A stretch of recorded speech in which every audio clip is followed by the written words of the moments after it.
Today marks the beginning of yet another incredible journey from Axiom Space and SpaceX as we lead the way in expanding access to low Earth orbit for all of humanity. You are looking at a live shot of the Falcon 9 rocket and Dragon spacecraft that will carry the next 4 private astronauts to the International Space Station in just over 3 hours from now. To everyone around the globe tuning in, hello and welcome to the live launch webcast for the Axiom Mission 2, or as we call it, AX2.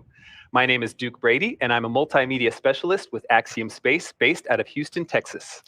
And I'm Kate Tice, Quality Systems Engineering Manager here at SpaceX headquarters in Hawthorne, California. Duke, it's so good to have you and the Axiom teams with us today. Very excited. Today's mission is a pretty cool milestone for SpaceX. AX2 is our 10th human spaceflight mission overall and our 9th human spaceflight mission to the orbiting laboratory since we started flying people back in 2020 with NASA's Demo 2 mission. It also marks SpaceX's second human spaceflight mission this year, following the NASA Crew 6 launch in March to the International Space Station. The AX2 crew will be joining Expedition 69 and Dragon Endeavour, all still currently on station. As we count down today's scheduled liftoff, we'll be keeping you updated on the status of the crew, launch vehicle, systems, weather, and all the technical aspects of launch. And in between, we'll be taking you behind the scenes of the AX2 mission, what led up to this moment, and what to expect during the course of this 10-day mission.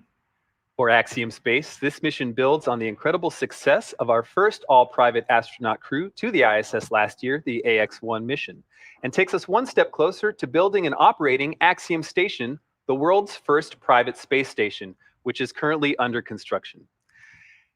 AX-2 is the second of 4 missions SpaceX will launch for Axiom Space. And today's launch is the culmination of years of effort by teams at Axiom Space to expand the opportunities of private citizens and sovereign nations around the world so that they can partake in the incredible science, research, and STEAM education-related activities in low Earth orbit. In fact, we just recently announced Axiom Space Access Program, which is designed to enable countries to realize long-term economic and scientific value in microgravity. So if you want to fly to space, or if your organization wants to conduct research and manufacturing efforts in microgravity, we have the teams that can help you develop your program. We believe that the commercial effort and presence in low Earth orbit has a duty to expand research and manufacturing capabilities conducted in space for the benefit of all humankind. And that's a big part of what makes today's mission so exciting. 2 members of our crew are citizens of the Kingdom of Saudi Arabia, or KSA. They are Rayyanah Barnawi, the first ever Saudi female to fly to space, and AlQarni, a captain in the Royal Saudi Air Force. Together, they are following in the footsteps of Sultan bin Salman Al Saud, who flew aboard Space Shuttle Discovery in 1985. But they also represent the first Saudi national astronaut class, which we had the honor of helping select and train in preparation for this moment. Really exciting stuff. Now, turning our attention to the crew, they are suiting up inside right behind those doors that you see there. That's SpaceX's Falcon support building. Displays are configured for crew ingress, and advanced team work is complete and ready for crew arrival on schedule. All right, just a call out there from our SpaceX core, letting all teams know on countdown that we're tracking on time. So that's great news to hear. Great. So yeah, they are getting suited up right now in preparation for their liftoff from that launch pad right there. That, of course, is the historic Launch Complex 39A at Kennedy Space Center in Florida.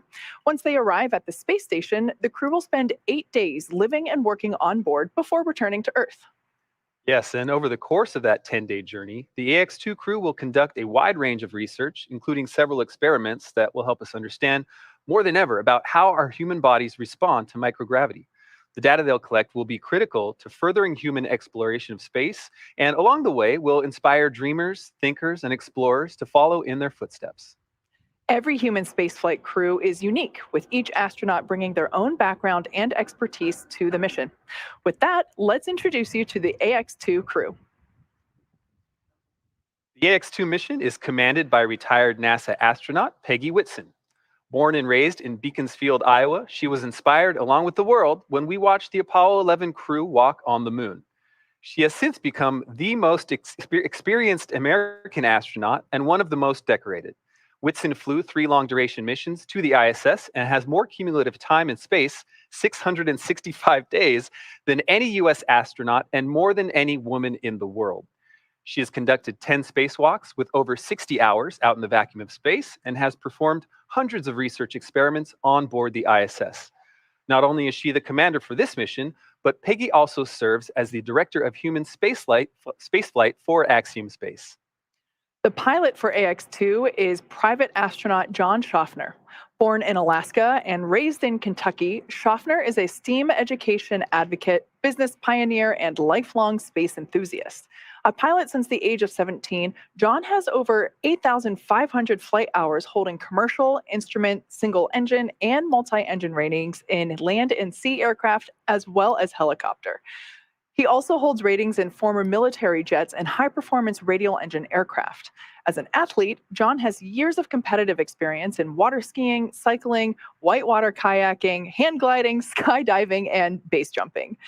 John trained as the AX-1 backup pilot, and during this mission plans to invest a lot of his time in STEAM education activities aimed at empowering educators and inspiring teachers. Representing the Saudi Space Commission and serving as a mission specialist, Ali AlQarni was born in March 1992 in Sabt al-Alaya, Saudi Arabia. Ali is fluent in English as well as his native Arabic. And as an Air Force captain, Ali has 12 years of experience flying on multiple aircraft, primarily on the F-15SA in service to the Royal Saudi Air Force. Ali graduated with a Bachelor of Aerospace Science degree in 2013 from King Faisal Air Academy in Riyadh, Saudi Arabia. Also representing the Saudi Space Commission and serving as a mission specialist, Rayyanah Barnawi was born in September 1988 in Jeddah, Saudi Arabia. Rayyanah has a master's degree in biomedical sciences from Al Faisal University in Riyadh, and also has a bachelor's degree in biomedical sciences from Otago University in Dunedin, New Zealand. If that wasn't enough knowledge, she is fluent in English and Turkish, as well as native Arabic. She has been a research lab technician since 2013 in the Stem Cell and Tissue Reengineering Program at King Faisal Specialist Hospital and Research Center located in Riyadh, Saudi Arabia. There you have it, the AX-2 crew. This really is an amazing group of people who have spent months preparing for this moment. We are already beyond proud of them and can't wait to see them in space. At the moment, they should be making their final preparations inside our Falcon support building, and then soon they'll be making their first public appearance, fully suited and ready to fly. They should be walking out of those doors here in just a couple of minutes. Yes, absolutely. But as excited as we are for this crew and their launch, there have been entire communities of loved ones, both friends and family, around the world who have been looking forward to this moment for quite some time, actually.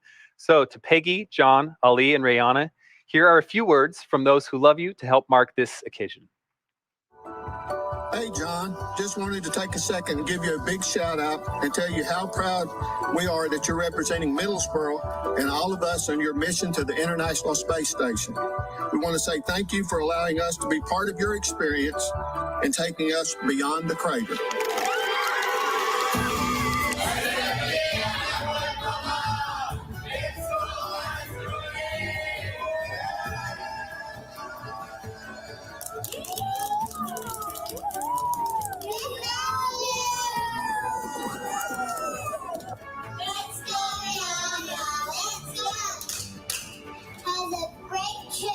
New Zealand family. Look, Rayyanah, حتى حنا حابين نكون رواد فضاء. Good luck, Lorne. Good luck, John. Have fun. Godspeed. Have fun. Going to outer space. I am so fired up for you. You have no idea. Wish you the best of luck, and please, please do send me a postcard from up there. Congratulations. I'm so excited for you, John. Woo! Excellent. Good job. Wish you the best of luck. I don't know who these people are, but they will also want to wish you a safe and excellent mission. Enjoy and say hi to the boys from all of us. Good luck. Bye. Good luck. Hey, boy. Tell the skies. A new star is rising. An angel with a beauty ever so shiny. A blessing that showers and glow. Go out there and be the light.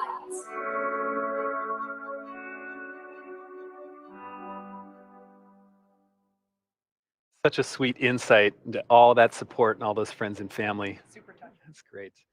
The entire Axiom Space team and all of our partners truly appreciate and are humbled by the worldwide interest and support for this historic flight today. As the crew wraps up their preparations inside the Falcon support building, let's provide a bit of an overview of the operations for today. It's been a pretty busy morning already for the AX-2 crew. They woke up at about 9 a.m. Eastern, had their first medical checks of the day, and then shared a meal with their quarantine support staff. At 12:20 Eastern, they departed the quarantine facility and flew to Kennedy Space Center for a special moment with family and friends at the tarmac of the KSC launch and landing facility. This event also marked the formal handoff of the crew to SpaceX for today's launch. Around T-minus 3 hours and 50 minutes, the crew arrived at the suit-up room and began putting their suits on. Right around then, we also had the crew pre-launch briefing, and that's where we share weather and launch details and basically give them their tablets, which they get to bring with them during flight. And all of that brings us to where we currently are, suit up. We are awaiting for them to make their appearance, but yeah, there's been a lot of activity. Absolutely. We know at about T-minus 3 hours and 25 minutes, the crew began suiting up. And once that process is complete, they'll exit the Falcon support building and get into their Teslas. We will have 2 astronauts in each of the Teslas led by a support vehicle. After that, it's a short drive to the launch pad, and once they arrive, the crew will ascend the fixed service structure in an elevator up to the 255-foot level. That's the structure you see there on your screen to the right of the rocket. The crew will then take the stairs up the last 10 feet, where they will stop and make one final phone call before walking down that crew access arm to the White Room. The White Room is their last stop before climbing into the spacecraft, a process known as crew ingress. During ingress, the SpaceX team will run a series of checks to ensure the suits, seats, and vehicle interactions are all functioning properly. After all the vehicle and crew checkouts are completed, the SpaceX closeout team will close Dragon's side hatch and depart the pad. At about T-minus 40 minutes, the crew access arm will retract away, followed by the arming of the launch escape system. Once the arm is retracted and the escape system is armed, propellant loading will begin on Falcon 9. At T-minus 5 minutes, Dragon will be configured for what we call terminal count. This is when Dragon's onboard computers take control of the spacecraft. And finally, the moment we're all waiting for, T0, Dragon and Falcon will lift off from pad 39A. Roughly 12 minutes after liftoff, Falcon will separate from Falcon 9's second stage and spend the next 16 hours making its way to the International Space Station. Good afternoon. I'm John Innsbrucker, Falcon 9 Principal Integration Engineer here at SpaceX. We're currently at T-minus 3 hours, 13 minutes, and 18 seconds, and everything looks good for an on-time launch later today. Now, as Kate mentioned, the crew received a weather briefing just at T-minus 4 hours.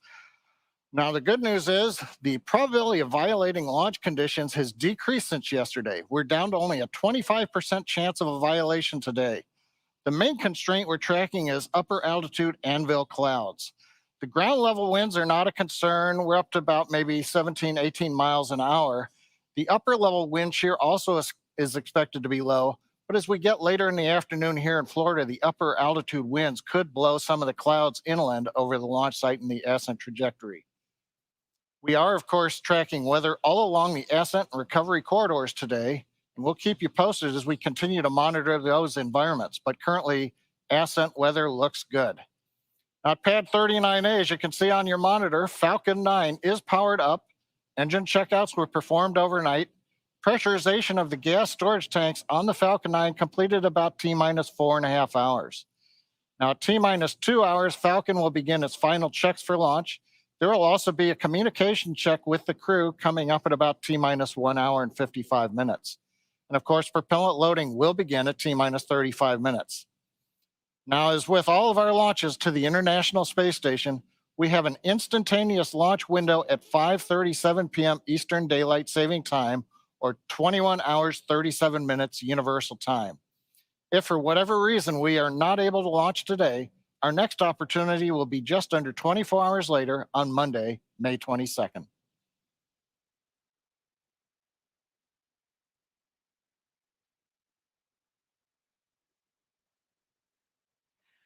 All right, at this point in time, we're at T-minus 3 hours, 11 minutes, and 20 seconds. At this moment, we are roughly 5 minutes before the crew is expected to walk out of the Falcon support building, after which they will hop in the Teslas and head up to pad 39A, which you see there on your screen. As a reminder, this is SpaceX's 10th mission flying people since 2020, which is incredible to think about, and our second of 4 missions for Axiom. Right, very exciting for us. Well, speaking of milestones and special moments, I wanted to take a moment to highlight a tradition we started at Axiom Space when the AX-1 crew went on their mission and has continued with this crew. A few weeks ago, just before the crew headed to quarantine, we held our Stepping into Space ceremony. Teams across the Axiom family gathered at our Axiom engineering facility and joined with the AX-2 crew to celebrate not just the ending of their training, but also that important pivot to what we call the operational stage of their mission. Here is a quick recap of that moment. We're about to launch to the International Space Station for this incredible mission. This is a delineation. Everything before was training and preparation, and now we're in operation. AX-2 represents a major step for us. Our last mission was 3 individuals who flew and did remarkable research on orbit. Now we have a combination of individual and a country that's going to fly with us. I mean, this is what we're all about. This is the global outreach that this company has. We're making history. Here they are, the AX-2 crew.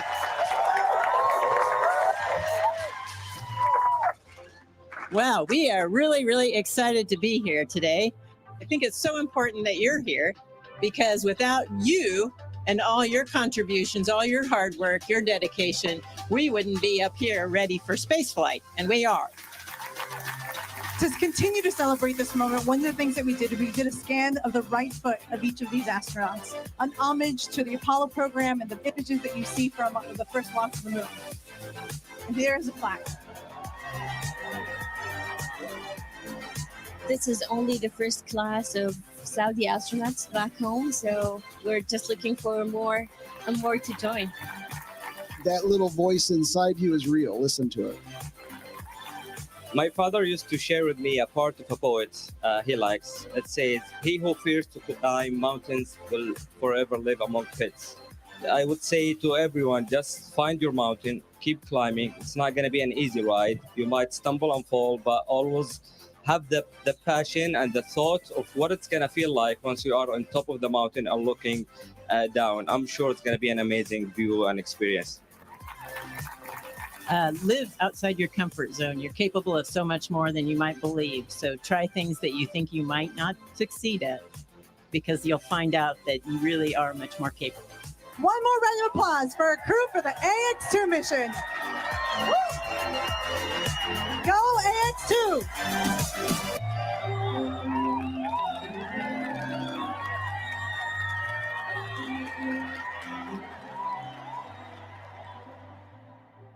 What an amazing tradition that you guys have started. I love that. It's so great to see that Axiom family specifically come together and support this crew, get their big final send-off for all of that preparation they've been doing.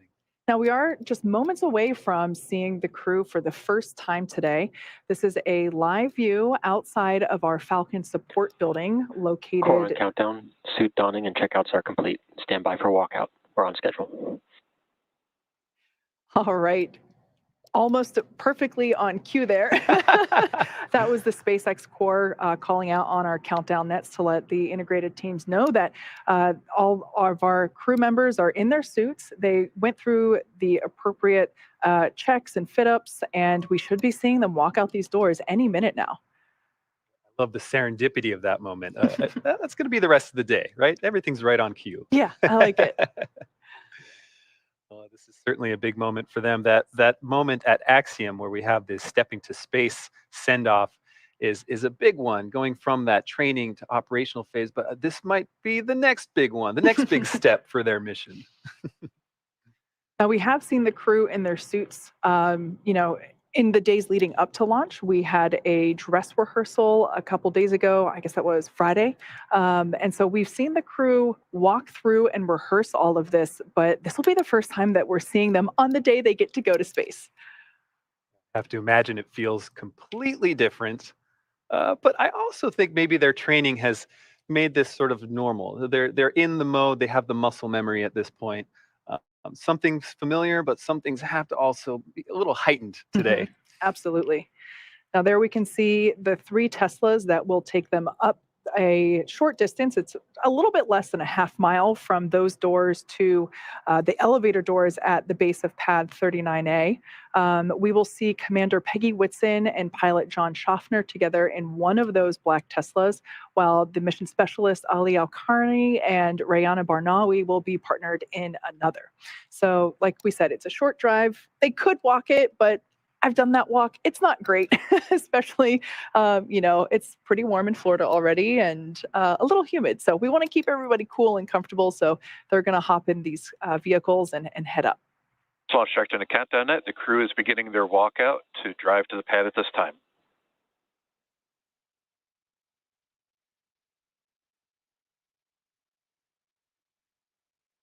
It sounds like we should be seeing our AX2 crew any moment now, coming through those double doors that you see on your screen. Now, because we here in this location, we are inside the blast area, so no family or media are allowed here, but certainly an emotionally significant moment, and we're... Aha! And here they are, our AX2 crew. This is very exciting. This is our first live look at the AX2 crew suited up for their mission to the International Space Station. On your far left, you see Rayyanah Barnawi, followed by Peggy Whitson, then John Shoffner, then AlQarni. Wow, incredible. We've got a great group wave there. The team unifying for their first big step before they get in those Teslas to ride to their vehicle. I love this view that we have here inside the vehicles. We actually get to really get an up-close look at the excitement on their faces. Right now, they are, of course, going to buckle in, and they're also going to plug in the umbilicals, the umbilicals that flow cool nitrogen-oxygen mixture air into the suit. So it helps keep them comfortable as they are making that short distance up to the pad. Right, because as you said, they are in Florida. It can be a little warm and a little humid there. So any way to make this crew comfortable is going to be better. It's going to help them be in the right mindset and appreciate this moment. You see those gull-wing doors are closing now. I do love this camera view. It reminds me of like a auto karaoke or taxi karaoke, whatever that was. And that reminds me, they do have a special playlist that I think they're playing right now for their short drive. Don't think we'll get to hear. It looks like fist bumps and maybe some dancing to the music as well. Yeah. That's our Commander Peggy Whitson on the far left and pilot John Shoffner there to her left, our right center, I guess you should say. And then mission specialists AlQarni and Rayyanah Barnawi on the right-hand side. What a great moment there where you saw each pair of crew members sort of grasping hands, doing fist bumps, so kind of having another level of realization for this step in their missions. It's so wonderful to see that. Love to see the teamwork too.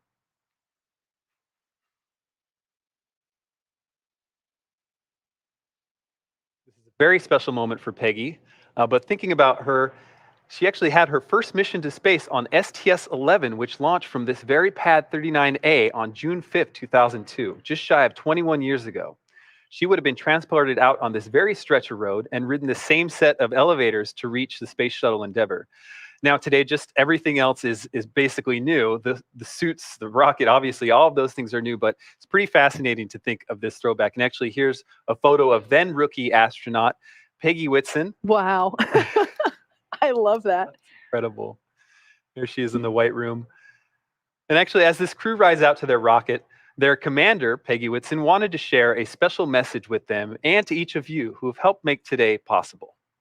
As I get ready for spaceflight, I want to say thank you to everyone who's contributed. I know there's so many of you out there that are helping to make each and every piece come together. The engineers that design things, the welders that put things together, the instructors that teach me how to operate this really very complex piece of hardware and how it's all integrated together by all the software engineers. And then we have a ground team that's helping us. And we have ground teams all over the world that are helping us be successful on our missions. And every one of you does a tremendous job to make spaceflight possible. Thank you, thank you, thank you. What a fantastic message from Peggy Whitson, from STS-111 to AX-2. What a career, what phenomenal set of achievements. You know, I remember the day, excuse me, that Axiom announced that she would be commanding this mission, and it was such an incredible moment because she really is one of the legends of NASA, and I was just so excited to see that she was going to be flying in a SpaceX Dragon. So what an exciting opportunity. Absolutely. Once again, those live views coming to us from inside the Teslas as the crew members of AX-2 are pulling up to their rocket. They're now getting closer and closer to Pad 39A, where Falcon 9 and our Dragon Freedom capsule await to take them to the International Space Station. Now, fun fact about the pad here, those elevator doors, excuse me, that we see here at the base of the fixed service structure, the core of this structure is original to the pad from the shuttle and Apollo days. So it is safe to say that when Peggy ascends one of these elevators, that in her shuttle days, she was using the same, the core. Crew have arrived at the pad. There's that call out, just letting everybody know on countdown that the crew has arrived to the pad, as we can see. We have Peggy Whitson and John Shoffner. They've exited their vehicles first. This is one of my favorite moments that we have during the launch sequences. Right there it is. Lean back. The lean back, and they have to. The vehicle stands so tall there on top of the launch mount. We'll probably say this throughout the broadcast, but they've seen the rocket before. They've been in it for dry drafts. It's got to look different on today, this day of launch. Another fun fact about those elevators, the levels of the fixed service structure are not marked by the level number that it is. It's the height in feet that they are ascending to. So the AX-2 crew is going up to the 255-foot level, and they will ride up, and that then after they exit will take a short 10-foot stairs up to the next level. The difference being is basically the difference in height between the shuttle access arm and the Falcon 9 access arm. Beautiful view there of the backside of the transporter erector. That is the structure that we use for integration of the vehicle, as well as transportation of the integrated vehicle to the launch pad. And of course, we roll it up horizontally and then lift it to the vertical launch position, within, depending on the mission, days or hours prior to liftoff.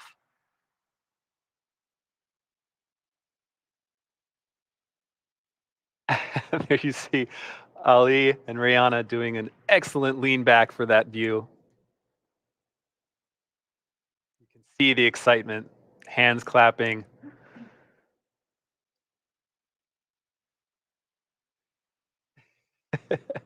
As we mentioned before, they have rehearsed this previously in our dry dress rehearsal on Friday. They suited up, they rode out to the pad, they got in the spacecraft. So they have technically done all of this once before because, in spaceflight, we love to rehearse and practice everything.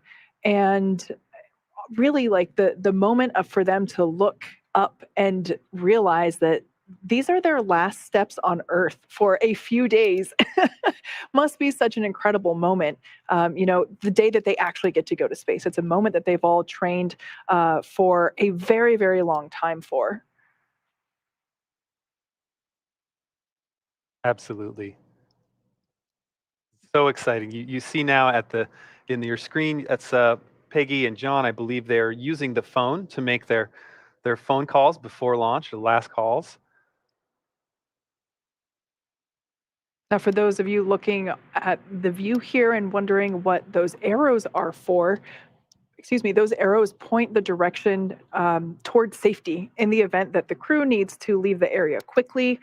They just look down and they're able to follow those chevrons over to the escape pods, basically. They are baskets on a zip line that allow them to leave the tower if necessary.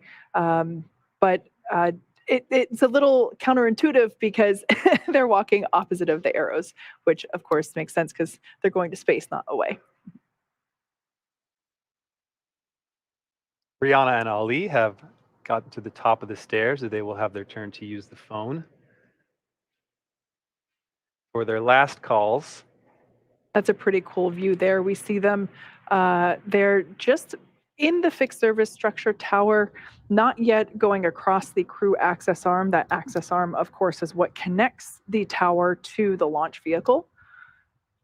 We should be able to get a really great view of them as they go down the access arm, but looks like everybody's enjoying the view, as they should be. Yeah. And as they await their opportunity to make their final phone call. Speaking of paths, this is the last section of their path before they ingress the vehicle, but Ali and Rayyanah actually reported last August to Houston to start training, and this crew has 700 to 1,000 hours of training total by the time they start their operational phase of the mission. No easy task.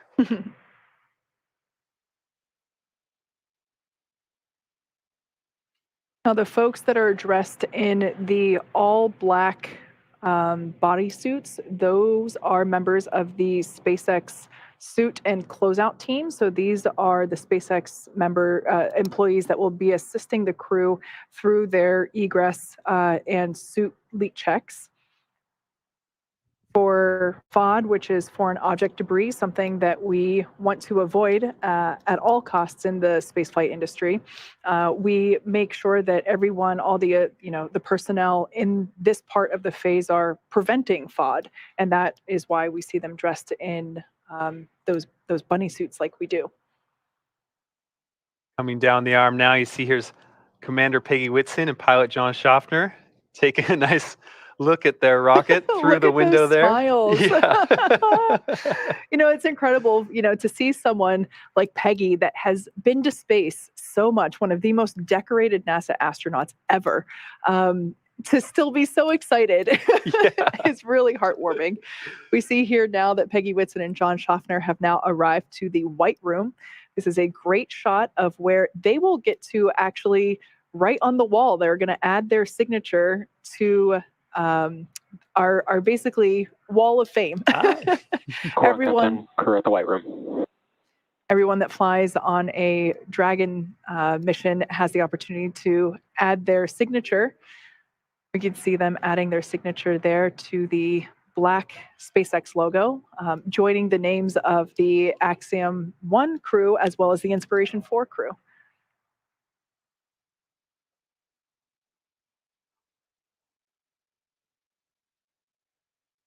As I understand, that Sharpie is part of the protocol. You have to have that Sharpie at the ready because it's a really special moment for the crew. Absolutely. We can see the crew members, the closeout members that are assisting the crew with their ingress process. We can see that they're holding tablets. That is where they are tracking and following along with our electronic procedures, which we call EPROCs. And those EPROCs list out every single step that each person has to carry out in order to enable a successful liftoff. And of course, we have an instantaneous liftoff window today as we are going to the International Space Station. So it's really important to keep tabs on who's doing what and how much time we have left in each activity. We do build in margin into the schedule so that if one thing takes a couple minutes longer, it's okay. We build in a little bit of flexibility there. But those tablets allow the crew to follow along. And one of those steps in the EPROCs for the advanced team, which is the team of SpaceX employees that arrive there to the pad to in advance of the crew to prepare for crew arrival. One of those things is to make sure that there is a Sharpie in the white room. We can see there one of the closeout, SpaceX closeout crew team members assisting. Core on countdown, Ingress started. We want to make sure that nobody bumps the helmet or the side hatch as they enter the vehicle. We can now see pilot John Shoffner in the seat on the left and Commander Peggy Whitson in the seat on the right.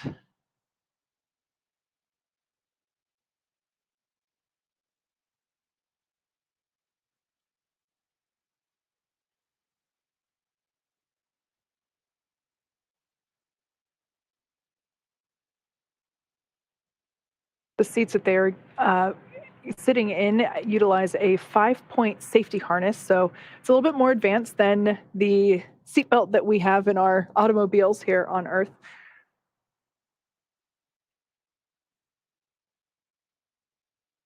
We have John and Peggy in the vehicle. Fun little note about John Shoffner, he's going to be the first Alaskan to fly to space. He was born in Fairbanks, Alaska. I've spent a lot of time there from my biology background, and it's an extreme environment. So just being from Alaska, I feel like is training enough to prepare for space. Alaska is cold, space is cold. Yeah, there you they go. Go together. We can see there our mission specialists, Rayyanah Barnawi and AlQarni, still finishing up the final steps before walking down the crew access arm. They are working with the SpaceX closeout team members to do the final checks and, of course, some waves. Now entering that crew access arm and making their way down to Dragon Freedom. Smiles and waves.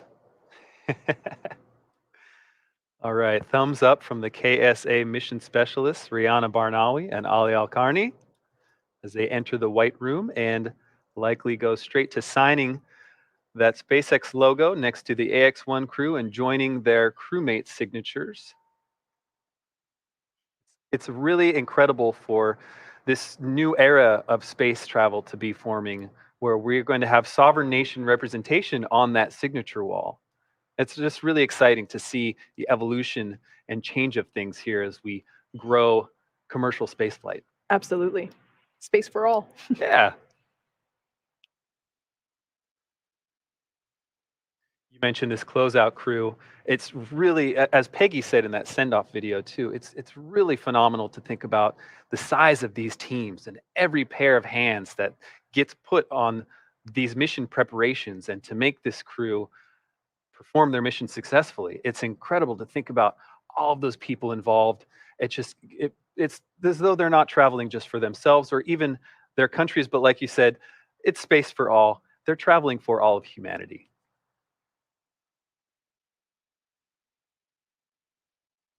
Once again, we can see the tablets being utilized for the closeout team members to follow along with the procedures step by step.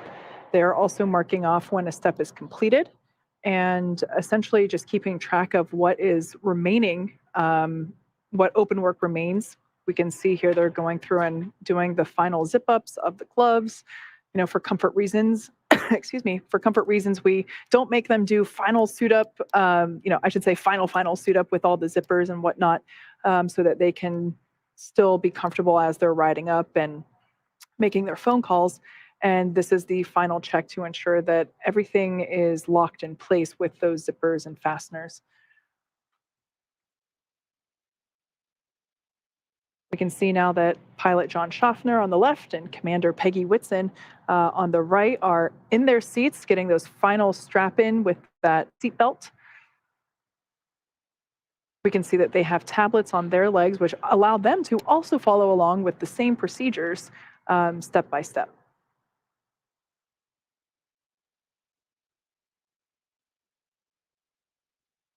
There goes AlQarni ingressing the vehicle with some words of encouragement from his crewmate, Rayyanah Barnawi, and as she initiates her ingress. So as they're stepping through this side hatch, it's important to note that they won't go through this side hatch again until they're back on Earth. When they are ingressing and egressing the International Space Station, we actually use the forward hatch located at the top of the Dragon spacecraft to dock with the International Space Station. So the next time that they go through this side hatch will be when they are done and they are on a recovery vessel in either the Gulf or Atlantic Ocean.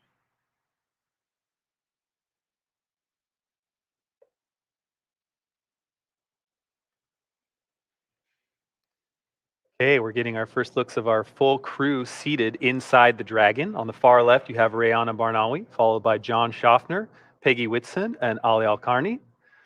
Mission specialists sitting on the far left and the far right. Pilot John Shoffner on the left in the middle, and Peggy Whitson, commander, on that right middle seat. Great side-by-side shot of the rocket Dragon capsule on the left, crew on the right.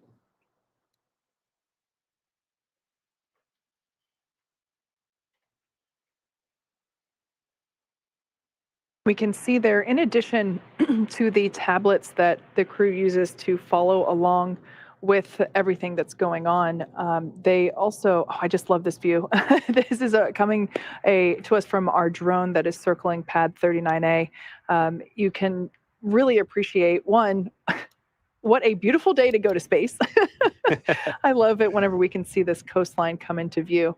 But yeah, just a beautiful pad shot of 39A. Of course, this is where many of the shuttle missions launched from, but this is also the Apollo 11 launch site as well. So it's amazing to see this new era of spaceflight continuing from a site that is so historic and carries a lot of good memories for many people. As you mentioned before, Peggy Whitson having flown from this pad herself on a shuttle mission.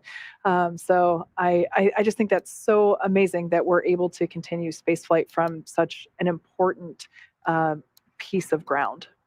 Absolutely. And in thinking about all of the science that's going to be performed on this AX2 mission, it made me look at the calendar and actually see that Space Lab was launched from this same pad 50 years ago to this year, so 1973. And that was, of course, a huge progressive step in doing scientific research in space. And so we have this really cool full circle moment where we're initiating a big step in commercial spaceflight that's really going to progress the research that's done in low Earth orbit, tying it back to the same pad where Peggy launched, and even before that, where Skylab, one of our influential science components of space exploration, was launched from as well. Really cool history, like you're saying.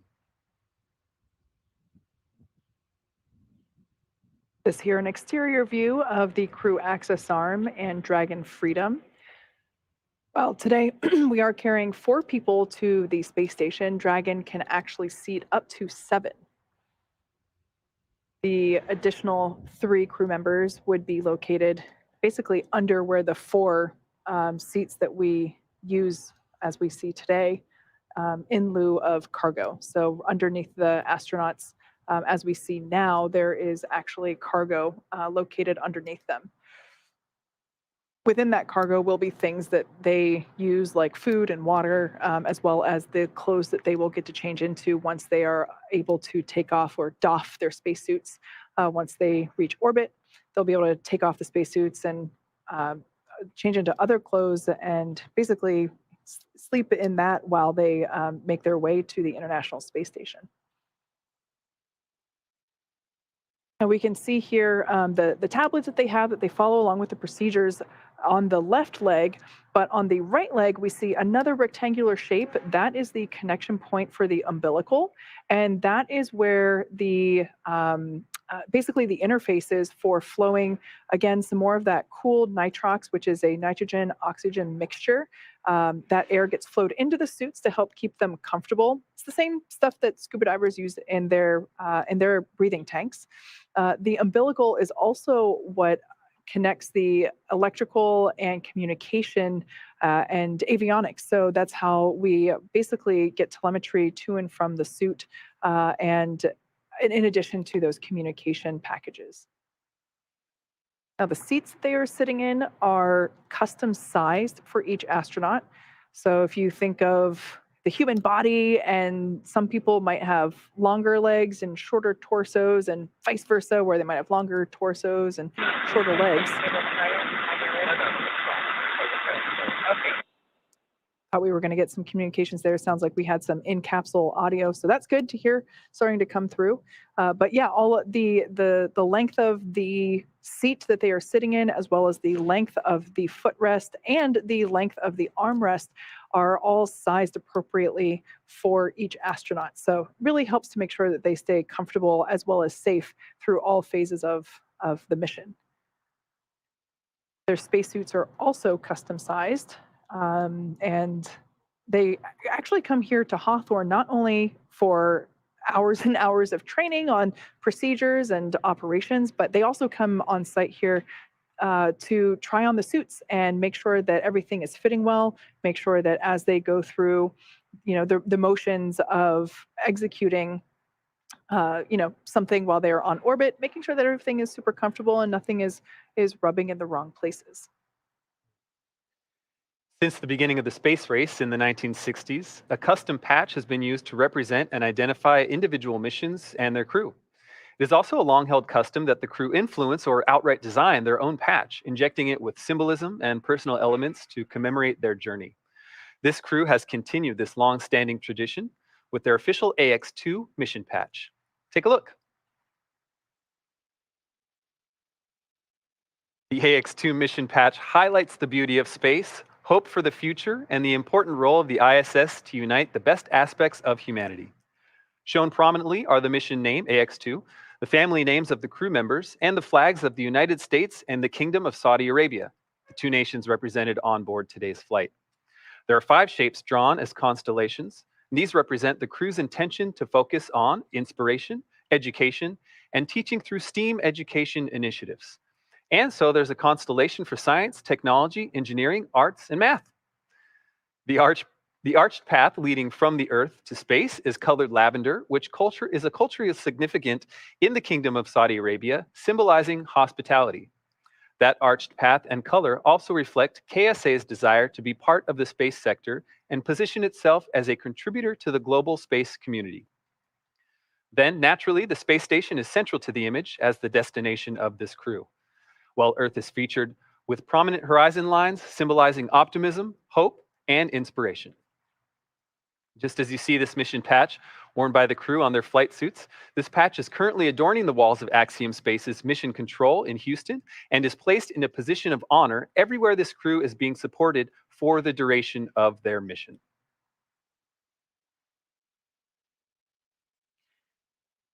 We can see live views there inside of Dragon Freedom. Now, this capsule that they are flying in is a reused capsule. It has been to space before. Additionally, Falcon 9 is also a reusable vehicle. It's the world's first orbital-class reusable rocket. And while today marks the first flight for this rocket, it will be the second flight for the Dragon spacecraft. Reusability is a big deal, not just for us at SpaceX, but also for the future of spaceflight. Reusing hardware, similar to how airlines reuse aircraft, allows us to refly the most expensive parts of the rocket, which of course in turn drives down the cost of space access. Imagine if you had to fly on a brand new airplane every time you took a flight. Most people would not be able to afford that plane ticket. In the same way, a fully and rapidly reusable launch system is the key to becoming a multiplanetary species.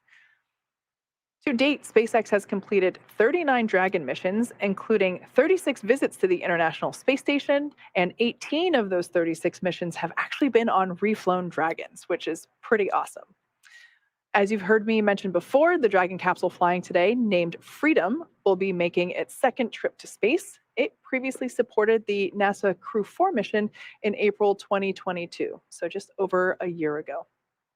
Now, as for our launch vehicle, the Falcon 9 rocket has completed 224 total launches, and 70% of those have been on reflown rockets. The booster supporting today's mission will be lifting off for the first time, as you might be able to tell by the fact that that first stage is shiny and white. The way that I often, tell people is if the paint matches the second stage, it's a new rocket. Well, speaking of firsts, today marks the first time that we're landing Falcon 9 back on land for a crew mission. Previous crew missions landed on a drone ship out in the Atlantic Ocean. So we actually see a live view now of LZ-1. That is the intended landing destination for the booster today. Landing back on land has a lot of benefits. It eliminates the need for our recovery team to be stationed out at sea for days and improves our turnaround time to get Falcon 9 ready to fly again. So I also personally love the land landings because the Space Coast can actually see and hear the booster return to LZ-1. So super exciting. It's just under 2 hours, 36 minutes to the launch of Axiom 2. As you've seen, the 4-person crew is in the Dragon spacecraft. We're preparing for the first of a series of communication checks. These checks will be with the SpaceX core, and they verify the crew connections in Dragon through an umbilical that remains hooked up to the capsule until liftoff. As I said, the comm checks are going to be with core. That's a member of the Dragon ops team, and that operations team is located here in the Mission Control Center at SpaceX headquarters in Hawthorne, California. The Falcon 9 and Dragon launch teams are located in Firing Room 4 at Kennedy Space Center. Now, next activities for the crew, once we get through that initial set of comm checks, we're going to be watching the seat rotation into the launch position. We've also got a suit leak check for several minutes, make sure everything is buttoned up and tight. And then we also have additional communications checks. These will be through RF antennas and NASA's Tracking and Data Relay System, or you may hear it referred to as TDRS for short, and those will be comm checks with the Dragon team. Now, currently, the flight hardware Falcon 9 and Dragon launch teams continue to monitor the vehicles. We're not working any significant issues at this time. We are continuing to just watch the weather. It's Florida, it's late afternoon. Ground level continues to look good. Winds are low, and we've got nice looking skies there on the camera view on the left. We are watching upper altitude winds in case some of the anvil clouds do drift over the launch site, or see that coming back down into that landing zone 1 view.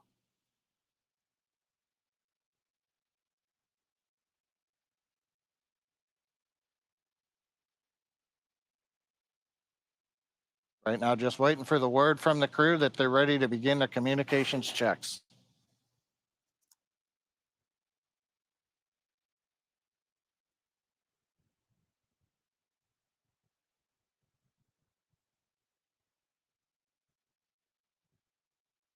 Coming up on 2 hours, 32 minutes till launch. On the Falcon 9 side, currently, the chief engineer is mostly just going around the room, checking with the SpaceX Falcon engineers. They're continuing to top off gas pressure in the helium supply that's used to repressurize first and second stages as we head to space. The attitude control system, gas supplies, the landing leg supplies. We're at pressure. We just top it off a little bit as we continue through the countdown. Other than that, nothing significant on the Falcon 9 right now. Everybody's mostly just looking over the data, watching their systems. Our next major activity on Falcon 9 will actually occur at about T-minus 1 hour and 10 minutes. That's when we're going to begin to bleed in the fuel into the Merlin engine chambers, actually into the jacket where it's used to cool the nozzles as we head out into space. So that'll be our next major activity. We have also done flight termination system checkouts a couple hours ago. Everything looks good there. And the view you can see right now at 39A, Falcon 9, fairly quiet at the moment. Dragon also having the more activity as the crew has ingressed. And right now we're getting ready to begin checks between Dragon and the ground.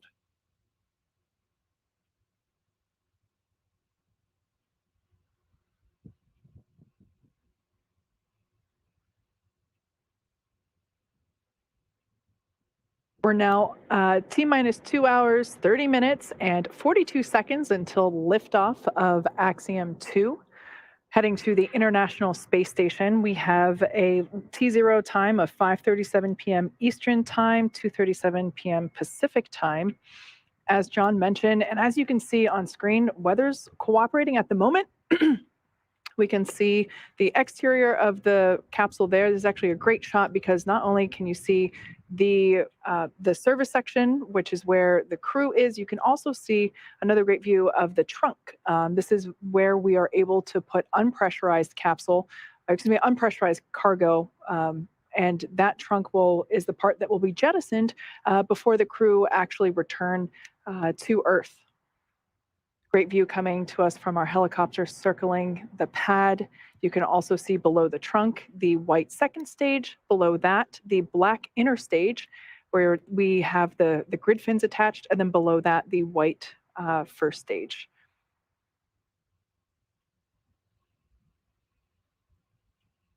We are standing by for communications checks with the crew. So it will be a series of checks to ensure that all seats are able to communicate with the teams, both at the Launch Control Center in Florida, as well as here in Mission Control in Hawthorne, California.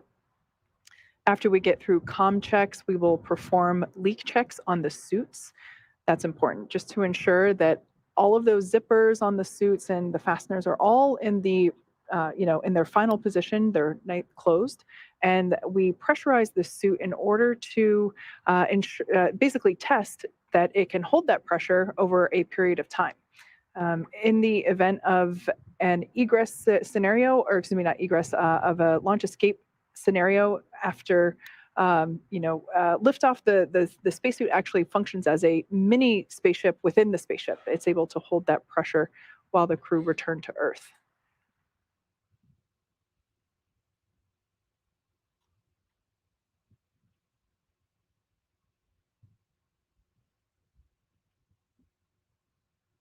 Once those suit leak checks are complete, the closeout team will then close the side hatch. As I mentioned before, the side hatch is the door that they use to go in and out of the capsule while they're on Earth. The hatch that they use while they are on station is actually the forward hatch, which is located under the nose cone, which you can distinguish there at the very top of the Dragon capsule, the pointy part that has that diagonal line that indicates where the nose cone is. And that will rotate back. It'll open up and expose the forward hatch. And that's what the Dragon capsule uses to autonomously dock with the International Space Station. So once that side hatch is closed by the closeout team here on the ground, SpaceX Dragon, comm check from Heat 2.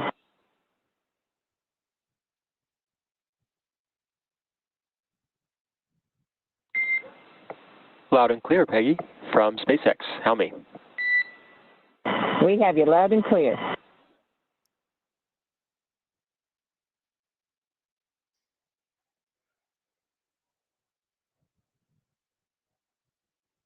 So it sounds like these comm checks. All right, good afternoon. Please let us know when you get to step 1.3 and are ready for umbilical comm checks.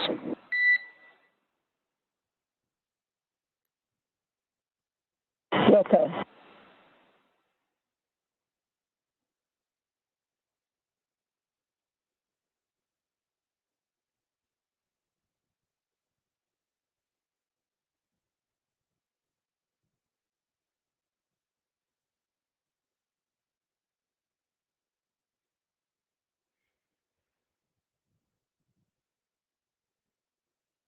And SpaceX Dragon, we're at step 1.3, ready for a comm check.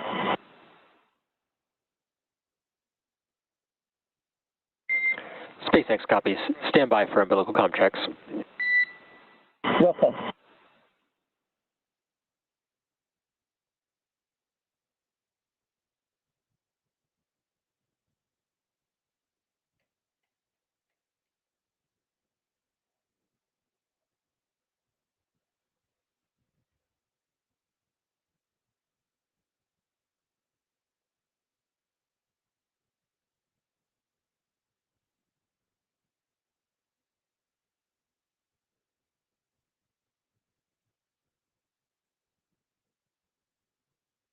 Great view of the Axiom 2 crew there as we are standing by for those comm checks.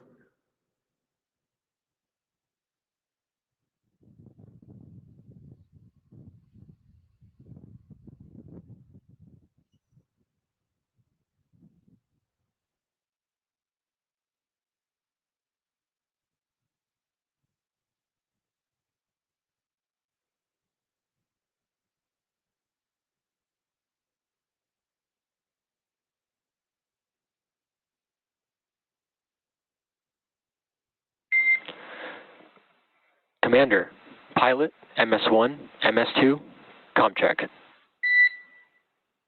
Commander has you loud and clear. Pilot, loud and clear. MS1, loud and clear. MS2, loud and clear. And core, loud and clear. Umbilical comm check complete. Please report when ready for seat rotation.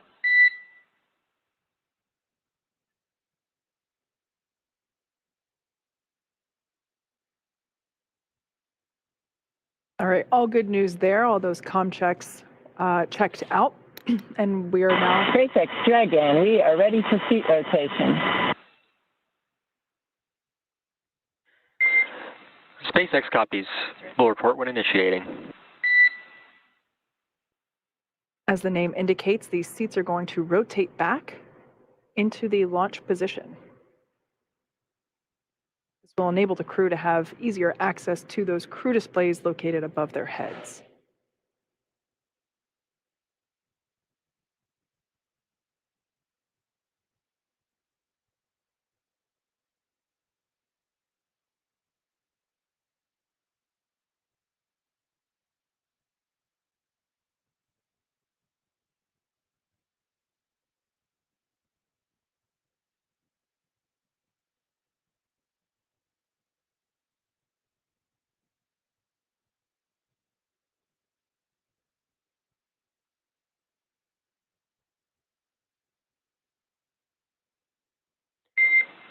Dragon SpaceX initiating seat rotation. Dragon copies.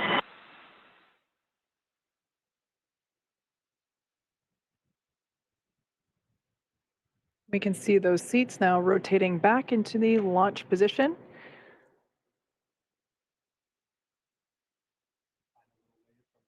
Barnawi on the left. This moment must feel like that moment on a roller coaster when you're in position to go.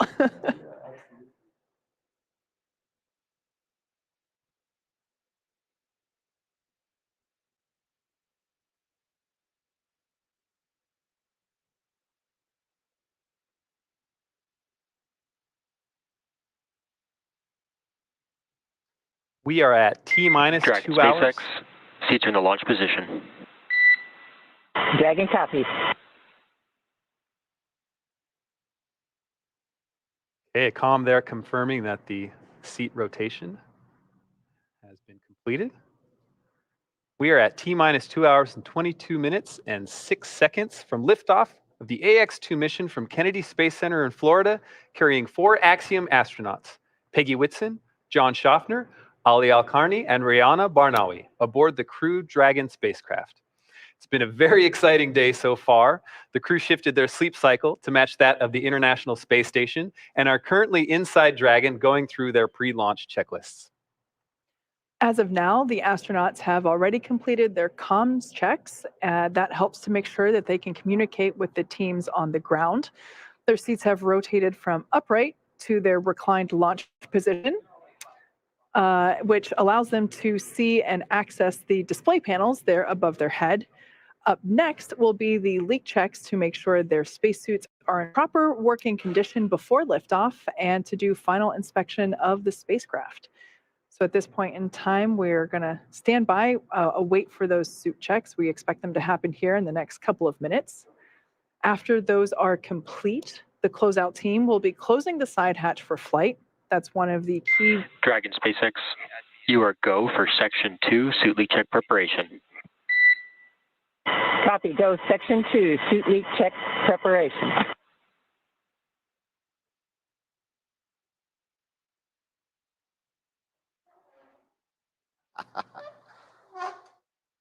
Once the suit leak checks are complete and the closeout team closes the side hatch for flight,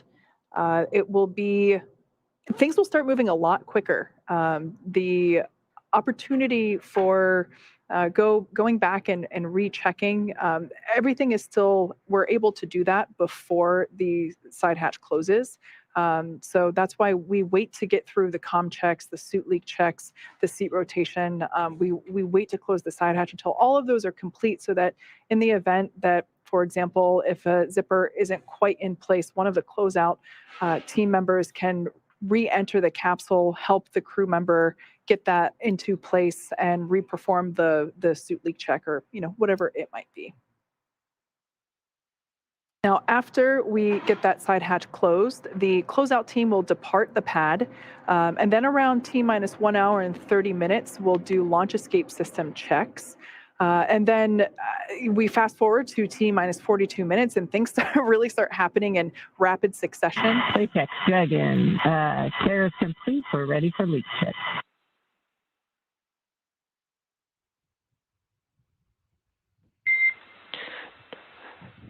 Dragon copies and concurs. You are go for Section 3 suit leak check. Copy. Go for Section 3 suit leak check. All right, so that communication back and forth there between Commander Peggy Whitson and SpaceX Core, or Crew Operations and Resource Engineer, on that console today is Arthur Berrialt. That is the primary voice that we will be hearing communicating to the crew members. That back and forth, just confirming that the crew is ready to go to march into that next step, which, as they said, would be the suit leak checks. Essentially, we inflate the suits to a certain pressure for a couple of minutes, and we monitor that pressure level during that time to basically ensure and check that we're not losing any pressure.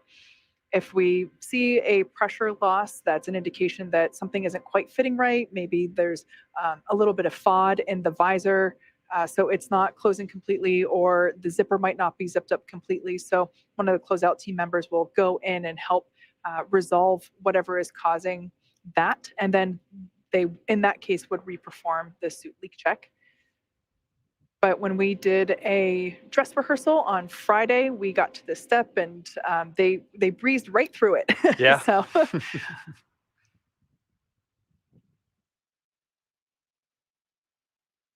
You can actually kind of see the crew there just resting pretty comfortably while these leak checks are underway.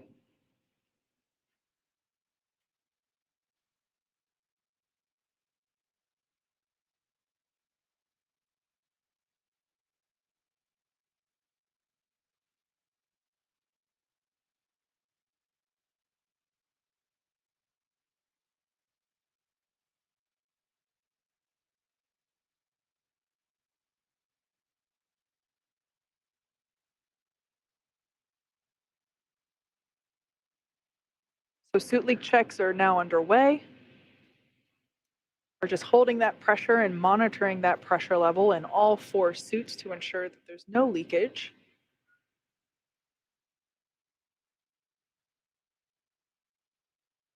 For those of you that have just recently joined us, we have mission specialist Rayyanah Barnawi on the left, the far left seat. That is seat number 4. And seat number 3 is pilot John Shoffner. Next to him, Commander Peggy Whitson. And then on the far right, in seat number 1, AlQarni. We can see the SpaceX closeout team there preparing for the side hatch closure. But like I said, we won't complete that until we have confirmation of 4 good suit leak checks. Now, the area that we see here, the white room, is environmentally controlled. That helps to ensure that Florida insects, humidity, none of that gets into the capsule. That we're able to maintain a clean environment. You could see them inspecting with the light. You really want to go over that with a fine-tooth comb. Dragon, we see 4 good suits. SpaceX copies and concurs. 4 good suits. At this time, closeout team will perform final steps in preparation for side hatch closure.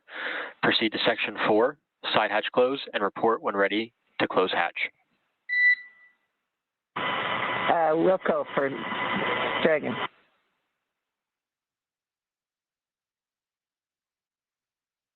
right, good news there. We have 4 good suit leak checks. Closeout team now preparing to close the side hatch. Duke, as you mentioned, yeah, they are really inspecting that side hatch to ensure that we get a good seal there.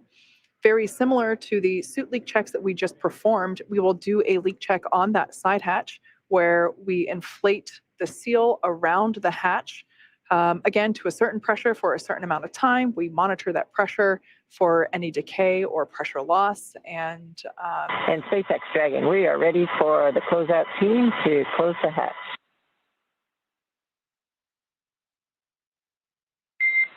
SpaceX copies.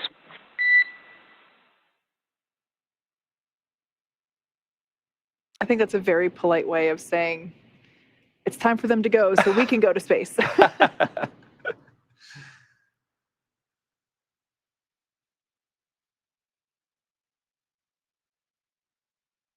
As I mentioned before, the primary voice that we hear communicating with the crew is the SpaceX Core, which stands for Crew Operations Resource Engineer. That person on console, while it's not the same individual through all phases of flight, but that seat is there and it is filled by different individuals throughout the mission. And that is the primary communication to the crew. That person is responsible for updating them on statuses and confirming with the crew that they are ready to proceed to the next step, as we've been hearing them that back and forth this morning. Or I should say this afternoon now at this point.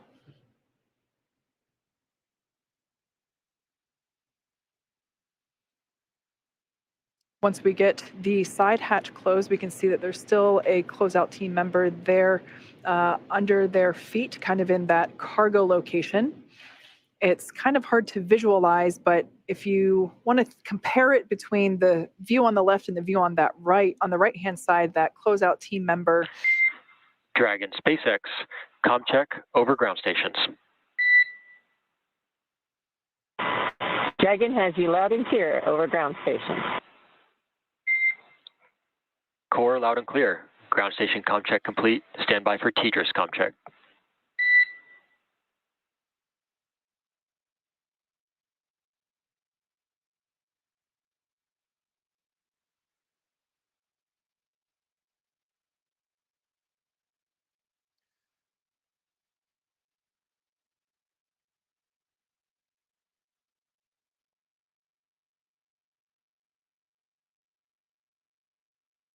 Should be just a few minutes from side hatch closing, but until then, we still have a good view of the crew in the capsule with one of the closeout crew members in the lower part of the screen there. You see them working on their tablets that the crew has. They each have one. Nice view of the Dragon capsule on your left and some great weather out there. We can see that final closeout crew member making the last preparations and now popping out. So they have now egressed and are back in that white room.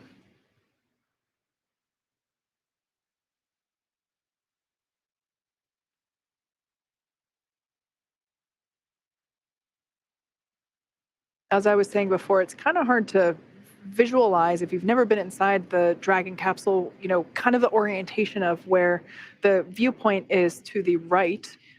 Imagine that the crew tablet that we see Peggy and John referencing and working off of is kind of around where those two dots are on the left-hand side of your screen, those two dots on the exterior of the Dragon capsule. You can kind of imagine if you were to draw a line between those two dots, that's roughly where the crew display panels are. And then the crew are essentially laying on their backs, or kind of on their backs, not completely, but they're laying on their backs underneath that. So when we saw that closeout team member there under their feet, if you imagine somebody kind of working in the area. Dragon SpaceX, comm check over TDRS. Dragon has you loud and clear over TDRS. Core loud and clear. TDRS comm check complete. Stand by for comm checks with DC, MD, and LD in the launch configuration. Standing by. Dragon, this is DC on countdown 1. Comm check. DC, we have you loud and clear. DC, loud and clear. Stand by for comm checks with MD. Dragon, MD on countdown 1. Comm check. MD, we have you loud and clear on countdown 1. MD, loud and clear. Stand by for comm check over Dragon to ground. Dragon, MD on Dragon to ground. Comm check. MD on Dragon to ground, we have you loud and clear. MD, loud and clear. Stand by for comm checks with LD. Dragon, LD on countdown 1. Comm check. We have you loud and clear on countdown 1, LD. LD is you loud and clear as well. Stand by for my comm check over Dragon to ground. Dragon, LD, Dragon to ground 1. Comm check. We have you loud and clear, LD. LD also has you loud and clear.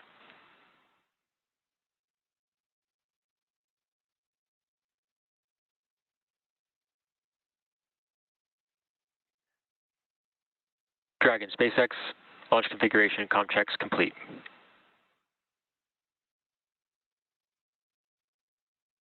Dragon copies.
All right, so we're finishing up with those comm checks. And I want to point out for those that might be tuning in for the first time or might not be familiar with the structure of those comm checks, that they are actually important. They do mean something.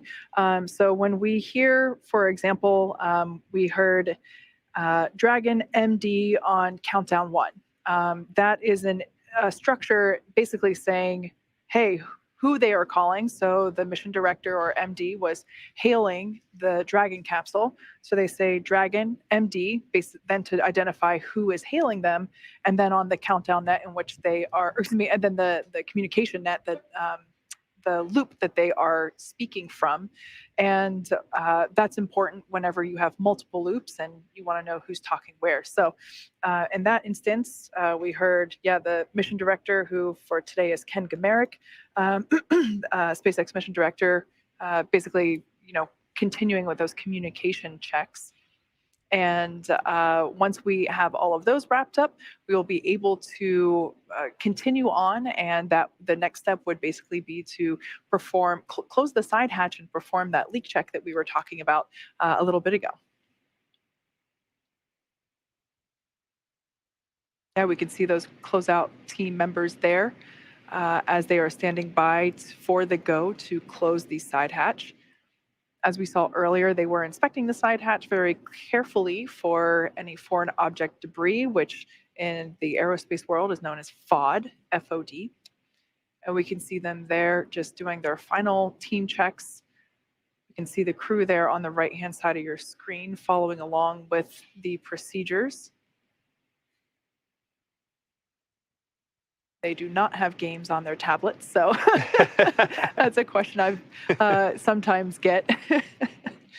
The tablets, as well as the crew display above John and Peggy's head, allows the crew to stay informed on what is currently happening as well as what will be upcoming. So as we said before, we should be wrapping up those communication checks, and then we will get the go to proceed with side hatch closure. And the other thing that we heard during those comm checks was somebody saying loud and clear. That is also an important structure to responding. You could have communication that is loud but garbled. Alternatively, you could have communication that is soft but clear and or crisp in the ear, and we want everybody to be able to hear it. So that's why you hear them say loud and clear, because that's basically confirming the volume as well as the crispness of the audio that is being received. Now, in the event that something was not loud and clear, we would be able to tweak it, perhaps the volume levels on the ground side and how they're being fed into the astronauts' ears, as they do have basically custom fit earbuds in their ears for those communication purposes. Some claps and waves. I have a feeling the closeout team is saying goodbye to the crew. Yep.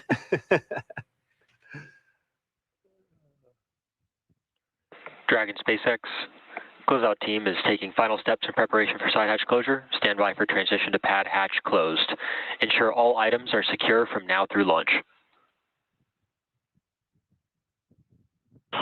Copy. Closeout team's performing the final actions. We have secured all items prior to launch, and we're ready for the flight computer transition.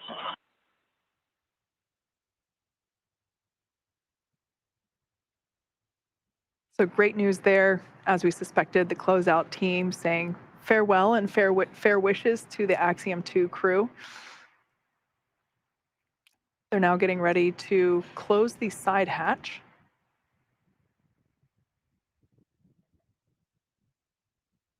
Once again, this room is environmentally controlled, so it helps keep out humidity, insects, which would be considered FOD, and ultimately just help keep that environment clean. We're now progressing with the side hatch closure. They're going to torque it shut.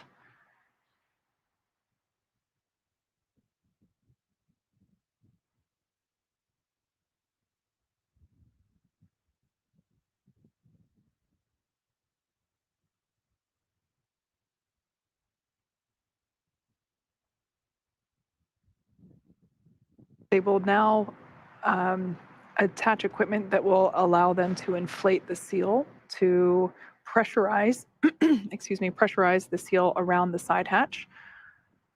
And as we mentioned before, very similar to the suit leak checks that are performed, that the seal will be inflated to a pressure that will be monitored over a few minutes, and basically monitoring to ensure that there is no loss of pressure, or also known as pressure decay.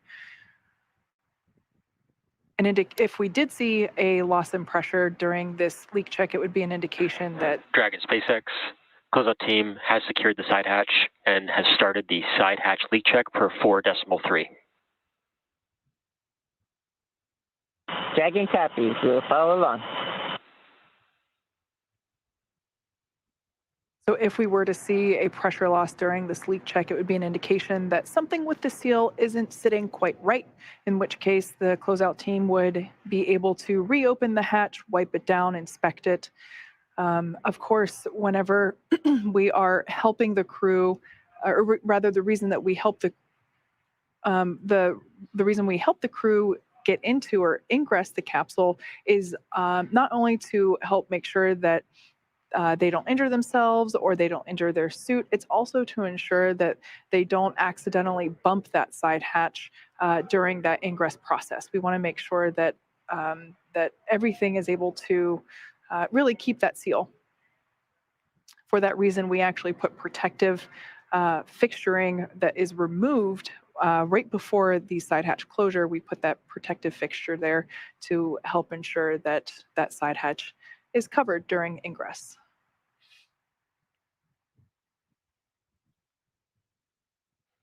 So the leak check is now underway. As I said before, we're going to hold this pressure for a couple of minutes and just monitor it for any pressure loss.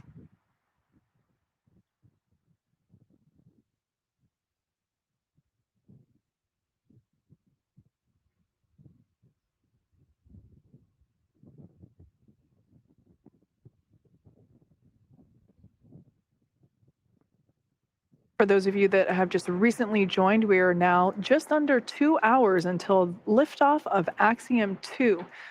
It will be heading to the International Space Station.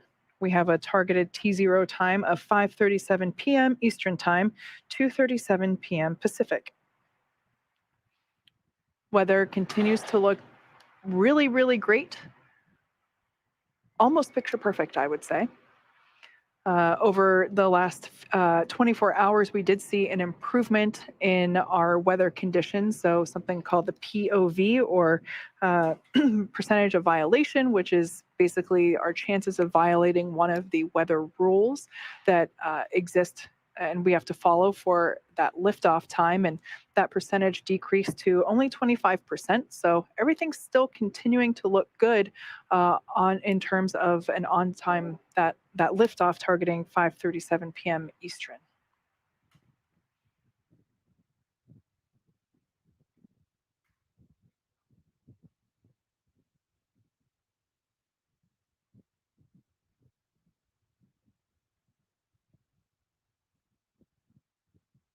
So we are now undergoing the leak check of the side hatch. This side hatch will remain closed until the crew splashes down in 10 days from now, weather dependent. We can see there inside the white room as the closeout team is performing that leak check.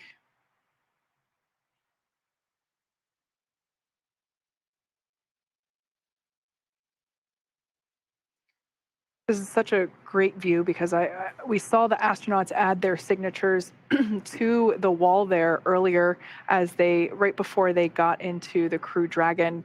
This was a tradition that SpaceX started with the Demo 2 mission. NASA astronauts Bob Behnken and Doug Hurley were the first to add their signatures to the white room wall. And of course, the Axiom 2 crew got to add their signatures along with the Axiom 1 signatures and Inspiration 4 there along the X that we see on the right-hand side. Great to think about the representation in all of those signatures too. You have, of course, all of those NASA astronauts in various countries that are involved in that space program, and now with that SpaceX logo and the private astronauts that are going up, and now the sovereign nation companies, sovereign nations that will be joining for private launches like today with Axiom. It's really cool to see that diversity and that breadth of representation. Absolutely.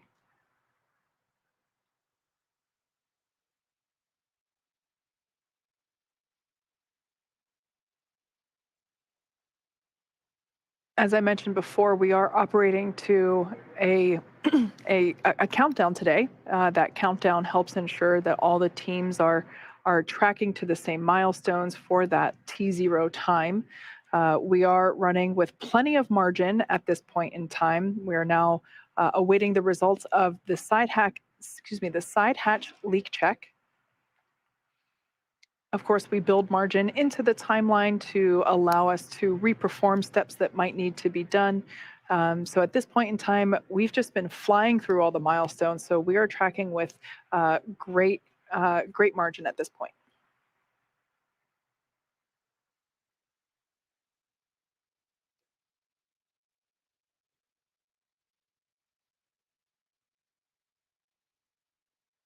Okay, well, while we wait for results on that, we're going to go ahead and look at the crew a little bit more deeply.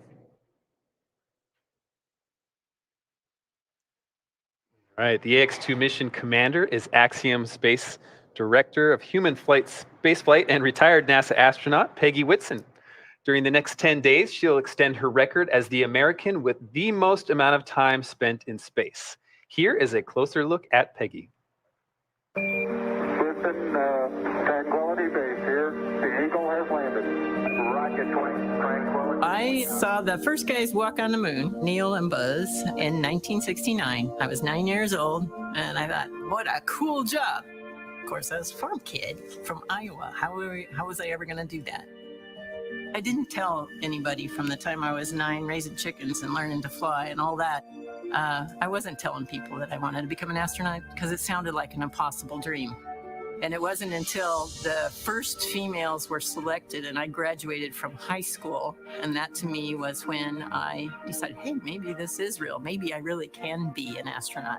And it became a goal instead of just a dream. Peggy Whitson became the first female commander of the International Space Station. She also set records in these categories: most days in space for a U.S. astronaut and more hours spacewalking than any other woman. She understands what human spaceflight really means when you approach it with that awe and respect and humility. It's like you're doing it justice. The experience of just being in space is incredibly special and unique. But to me, the most important perspective is perspective. You look out the window, you see planet Earth, and it gives you this perspective of how important that we're all one. And we're building this place out in space to replicate the piece parts that we have on Earth.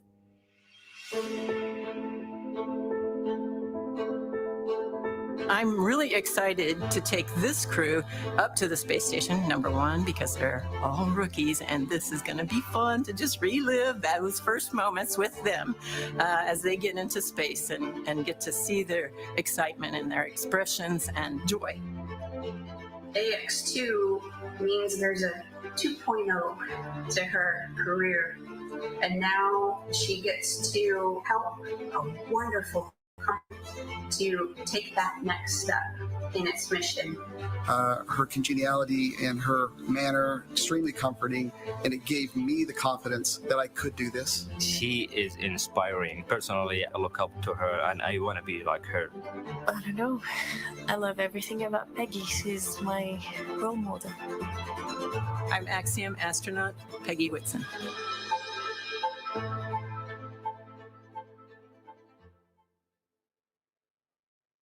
The pilot for AX-2 is private astronaut John Shoffner. A STEAM advocate, business pioneer, and lifelong space enthusiast, he's been a pilot since the age of 17 and participates in extreme sports from hang gliding to base jumping to high-performance racing. Let's get to know a little bit more about John. Why do you do these things? Well, they're fun. They help you find your edge. You know, I would say limit, but we don't really want to find the limit. You want to find the edge, I think. John is a human dynamo, and he is multifaceted, and they can go off in any different direction. But that's just the way he is. You know, it's over and above. I was probably the outlier in the group. I was always striking out and the one climbing trees and on roofs and setting things on fire. I grew up near an airport. I had access to airplanes. I started flying when I was 15. Got my license shortly when I was eligible. It was just something I did. In the early 60s, actually 1963, when Jim and I began flying, it was big news. It's easy for an 8-year-old at that time to fall in love with space. That was our fun. Cardboard boxes, rolling down hills, emulating space training, Gemini pilots. So space just became part of the fabric of me, and it never left.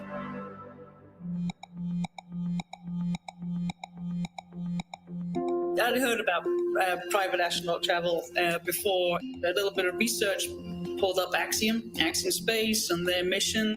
Well, my wife brought it to my attention. She saw the news article of Axiom flying and said, hey, you can finally go to space. And the moment I heard about this opportunity, I knew I would be on board. He's on a mission to encourage young minds to use their imagination. And from there, he says, possibilities are endless. I'm taking a patch for the Middlesbrough Independent School Systems. This is their middle school who last year actually decided to become a STEM certified school. What I want to do is show teachers and educators the value of listening and paying attention to what is in a student and help nurture what they see in them. It's hard to go against your nature, but if you can listen to yourself and follow that voice, then you have an obligation to nurture them. I'm John Shoffner, and I'm the pilot of AX-2.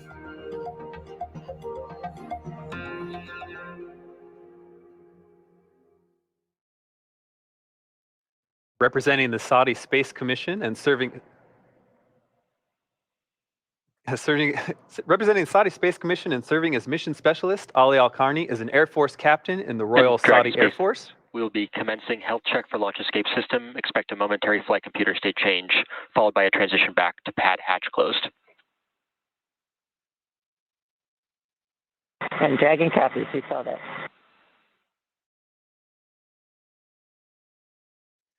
Having trained at King Faisal Air Academy, as well as multiple bases in the U.S., Ali has flown as a fighter pilot for 12 years.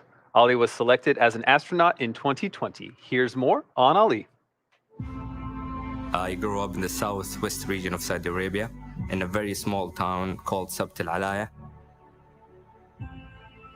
I've always wondered about planes and how they fly.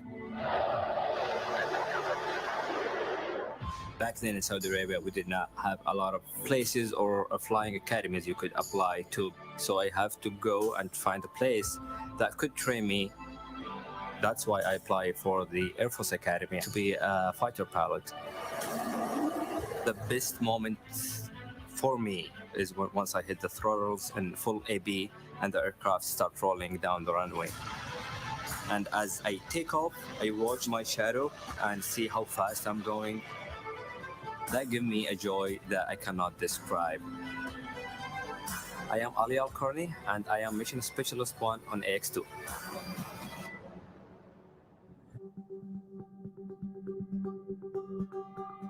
Being selected to be part of this mission make me privileged and honored to represent my country. I was really surprised about the results out of the announcement. People are loving it. People are super supportive of the mission. I consider myself a newly married. I've been married for 3 years now. And I've had my daughter. She's 12 months old. And I want to share with them how big it is what I'm about to do. It is an amazing opportunity to be on top of a rocket filled with fuel and gas that are going to boost you to space.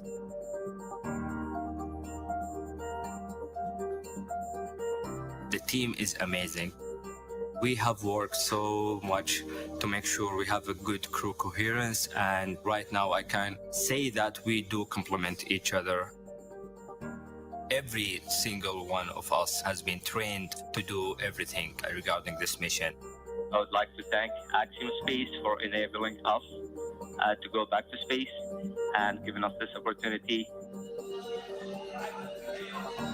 I have an amazing family. They are supportive of me throughout my career, and I want them to know before I step into the rocket that I love them, and I will always be there, whether physically or mentally, with them, and I'll do whatever it takes to make them feel happy and loved.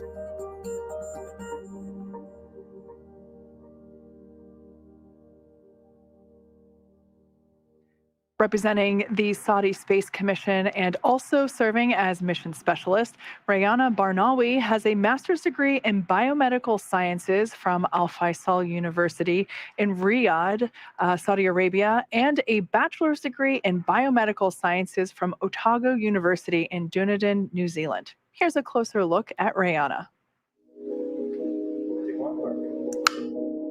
It's a historic moment for Saudi Arabia and the entire Arab world.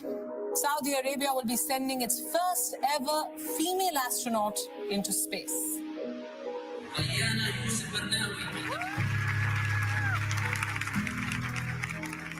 I was always into exploring new things, Research was one of the things that fulfilled that feeling for me.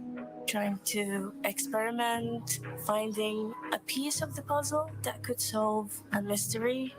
I never thought that I will ever be going to space, but at the same time, it feels like a dream come true. It's an overwhelming feeling, of course. Home for me is a small town. My dad had a little farm. He taught us how to plant. That was one of the first experiments. That was one of the most fascinating feelings. My grandmother. To me, she is my role model. I can say that my grandma is my biggest fan, and I'm very glad that I have my grandma's support. Saudi Arabia will be sending its first woman astronaut to the International Space Station.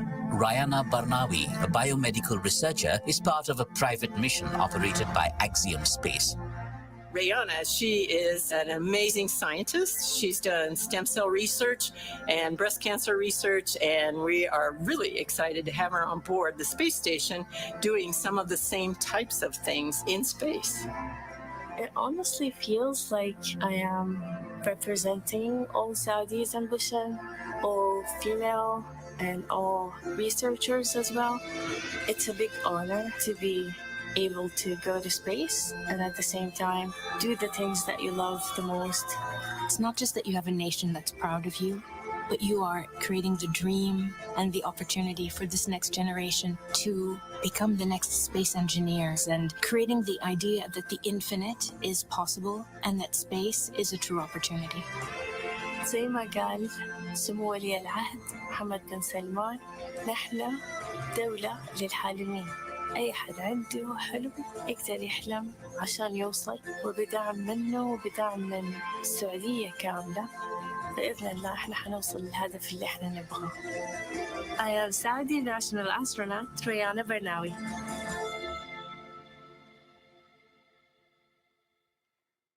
We're now at T-minus 1 hour, 42 minutes, and 55 seconds until liftoff of AX-2. We have confirmation that the side hatch was closed, and we got a good leak check. So everything is continuing to progress on time. Great. And as operations continue, we want to provide an overview of some of the science and research activities planned for the AX-2 mission. To help us unpack the breadth of Axiom-managed payloads is one who has helped every principal investigation team prepare for this mission, our very own chief scientist, Dr. Lucy Lowe. She's at Kennedy Space Center in Florida with Axiom Space Director of Digital Strategy, Sonia Gavankar-McKay. Sonia, great to see you, and we're excited to understand what's ahead in the next couple of weeks for our crew. Thanks so much, Duke. It's great to be here with all of you as the excitement really builds toward launch. We're just a few miles away. In fact, you may be able to see the Falcon 9 rocket with the AX-2 crew on board just over my shoulder. And yes, I'm joined with Axiom Space Chief Scientist for Microgravity Research, Dr. Lucy Lowe. Lucy, how excited are you for what's to come? Hi, Sonia. I mean, it's a fantastically exciting mission. There is an absolute massive amount of research that the crew is going to be doing, and I can't wait to see them get started. And there is a massive amount of research they have to do, and we have just a little bit of time to cover it. So let's dive right in. It is packed for it, but what has been the scientific strategy for this mission, and what do we expect to see?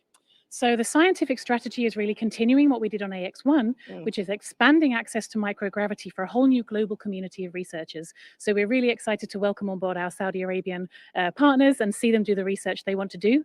We also have some opportunities to expand commercial opportunities by manufacturing products in space that could be beneficial for life here on Earth. So we have a glut of projects that are going to be doing all kinds of stuff about in-space manufacturing. So we're really excited about those. Now, you've organized the portfolio into 5 main categories, and we're going to kind of touch on each one of them very briefly. Let's start with physical sciences. I noticed that from the list there is radiation protection research as well as some storm-related research that is looking at how weather and climate and seeding clouds. Tell me what this all means. Exactly. So we have a really fun experiment that's brought from us from the Kingdom of Saudi Arabia looking at cloud seeding.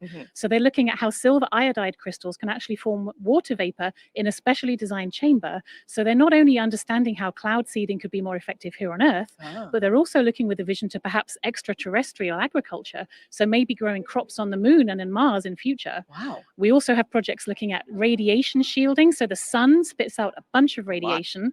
So looking at how different kinds of polymers could actually protect the electronics on the space station could actually help with future spacecraft design. And then finally, you mentioned storms. We have some really fun projects where the crew are actually going to be trying to capture images of what we call transient luminous effects, which are events which occur just above thunderstorms at the same time that lightning strikes. And we can't see them from the ground because we're underneath the clouds. So on top of the clouds, we can see these phenomena, and it helps us understand more about our own weather and climate down here on Earth. Excellent. So the next portfolio is life sciences. Research includes DNA, nanomaterials, and reprogramming skin cells to help create regenerative medicine. There's also research planned to build on AX1 science modeling tumor organoids to better predict and treat cancers. Can you break down a few of those for us and tell me again what we can expect to see, what the astronauts will be doing up in space? Yeah, absolutely. So as I referred to some of those in-space manufacturing projects, so the DNA-inspired nanomaterial that you referred to could actually be used as a therapeutic delivery agent in future, or as a scaffolding for degenerating joints. We have also projects looking at 3D bioprinted tissues, so looking at liver and kidney and seeing how they respond in microgravity, which could be potentially very informative for helping us understand regenerative medicine efforts. And then we have a whole other project on stem cell manufacturing, which could actually then help with lots of kind of clinical applications here on Earth. So lots of research on that end, not even to mention all of the human research that our crew are very willing participants in, where they're doing all kinds of experiments to see how the human body responds to space, how it adapts to microgravity, and how we can use that knowledge not only to make space travel more safe for humans in future, but also help us understand our own physiology back here on Earth a little bit better. Okay, on to tech. The research being conducted here seems to be how can we automate more to take up less time doing things like data transfer. We know about that on Earth. What's it like up in space? Making communications with Earth easier and literally tracking where supplies and materials are on board. I mean, they have a lot of space up there inside the building, right? So they have to be able to track where everything is, loose bolts and whatnot. What stands out to you in this research?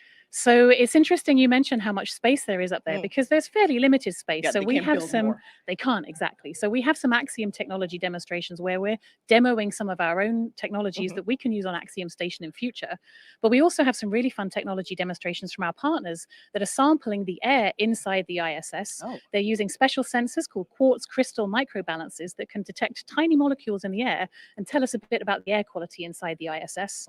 And then we have a really fun project from the MIT Media Lab where they're looking at what they call a gravity countermeasures loading suit or a skin suit, which actually models some of the effects of gravity on our crew. And so it helps them prevent some of the physical deconditioning that astronauts see when they go into space. Really important research. Absolutely. What do you think the air is like up there? I hear it smells of electronical equipment. Oh, okay. So we'll wait for those little cubes to tell us a little bit more information and figure out how we can scrub it. Okay. Partnerships also very important with Axiom Space since it started. And it's really great to hear about all of this research that's really coming from so many institutions, educational organizations. Lucy, how are you seeing the commercial opportunities evolve? And what's the goal for us long term? Yeah, absolutely. Great question. So we continue to expand our partnerships with a number of global research communities, which is really exciting, seeing really exciting research come in from new communities, new organizations, new researchers that have historically not had access to microgravity, and now we can provide that. But as I said, we're also very interested in opening up these new commercial economic opportunities to do things in space that can create materials or biomedical products that can benefit life here on Earth, because that's ultimately what we want to do at Axiom. Is everything we do in space, we want to be benefiting every human everywhere, which includes not just the astronauts, but all of us back down here as well. Well, thank you so much, Lucy, for all your time. We're going to be talking to you during the mission as well to find out a little bit more about what's been transpiring up in space, what we expect to see down here, and so much more will come our way. Thank you so much, Lucy, for your time. Thank you, Sonia. Well, that is amazing groundbreaking work that we're going to be seeing, the additional insights of these studies and so much. You can follow the efforts as they play out on orbit. Just visit us at axiomspace.com/AX2 research. We're going to send you back now to Hawthorne, to Duke and Kate. Thanks so much, guys. Thank you, Sonia. Thank you, Dr. Lowe. Well, switching gears a bit, Axiom Space is also working to create partnerships with companies that you wouldn't typically expect to hear about going to space. Some of those companies end up with some representation on board a mission as well. Besides the crew, the Dragon is also carrying hundreds of kilograms of supplies and resources for the mission. Most of these materials are essential as supplies, but every mission has a few fun surprises. One of those that's often discussed is the highly anticipated microgravity indicator. This is actually the only item inside Dragon that isn't secured at launch. Once the crew successfully reach orbit, the microgravity indicator will begin to float, allowing all of us to visually see what we've completed during the launch phase of the mission. And to reveal the indicator, a fifth crew member named Gigi here is a very special greeting from Sharon, John, and a few of the younger Axiom family members who helped prepare the indicator for this flight. Hi, it's Sharon John, Build-A-Bear CEO and President. We're incredibly thrilled to be a part of the AX-2 mission to space. Thank you so much for this incredible opportunity. We also wanted to be sure and wish good luck to all of the brave, wonderful crew members that are headed off to space, and hope that an extra fifth furry crew member brings you luck. With that in mind, we wanted to also send you off with a very special heart ceremony. As some of you may know, we have heart ceremonies at Build-A-Bear workshops, but we've created a really special one for today. So what we're gonna do, guys, is we're gonna do a special heart ceremony. So what you're gonna do is you guys are gonna warm up your hearts like this, or rub them to get them nice and warm. Then you guys are gonna pat those hearts to get them started. Pat, pat, pat. Rub it on your hands so they can steer the spaceship and stay on course. Then you guys are gonna rub it on your ears so they can hear mission control loud and clear. And rub it on your eyes so they have the best view of Earth. So let's have a safe and successful mission. Let's put the heart in our hands, hold it really tight, close your eyes and make a great big wish for them. Then you guys are gonna give it a really big kiss. Mwah! Good job, guys. Lots of love. Let's see it. All right. Thank you so much. We'll be thinking about all these hearts when we get to space and our little bear's floating, okay?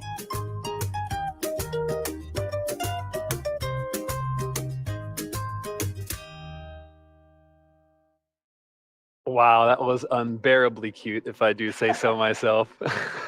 We actually have a replica of the microgravity indicator on board with us here.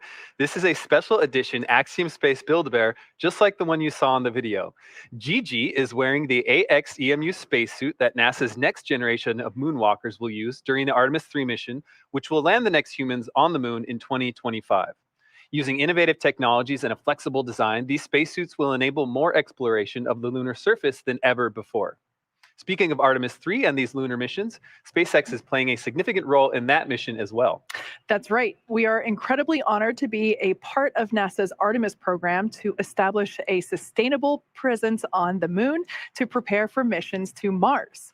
SpaceX will conduct an uncrewed demonstration mission to the moon with our new Starship vehicle prior to the Artemis 3 mission, marking humanity's first return to the lunar surface in more than 50 years. Starship's early flight tests, followed by regular Starlink deployment missions and propellant transfer demonstrations, are also directly advancing NASA's Artemis program, along with SpaceX's ongoing mission to make life multiplanetary.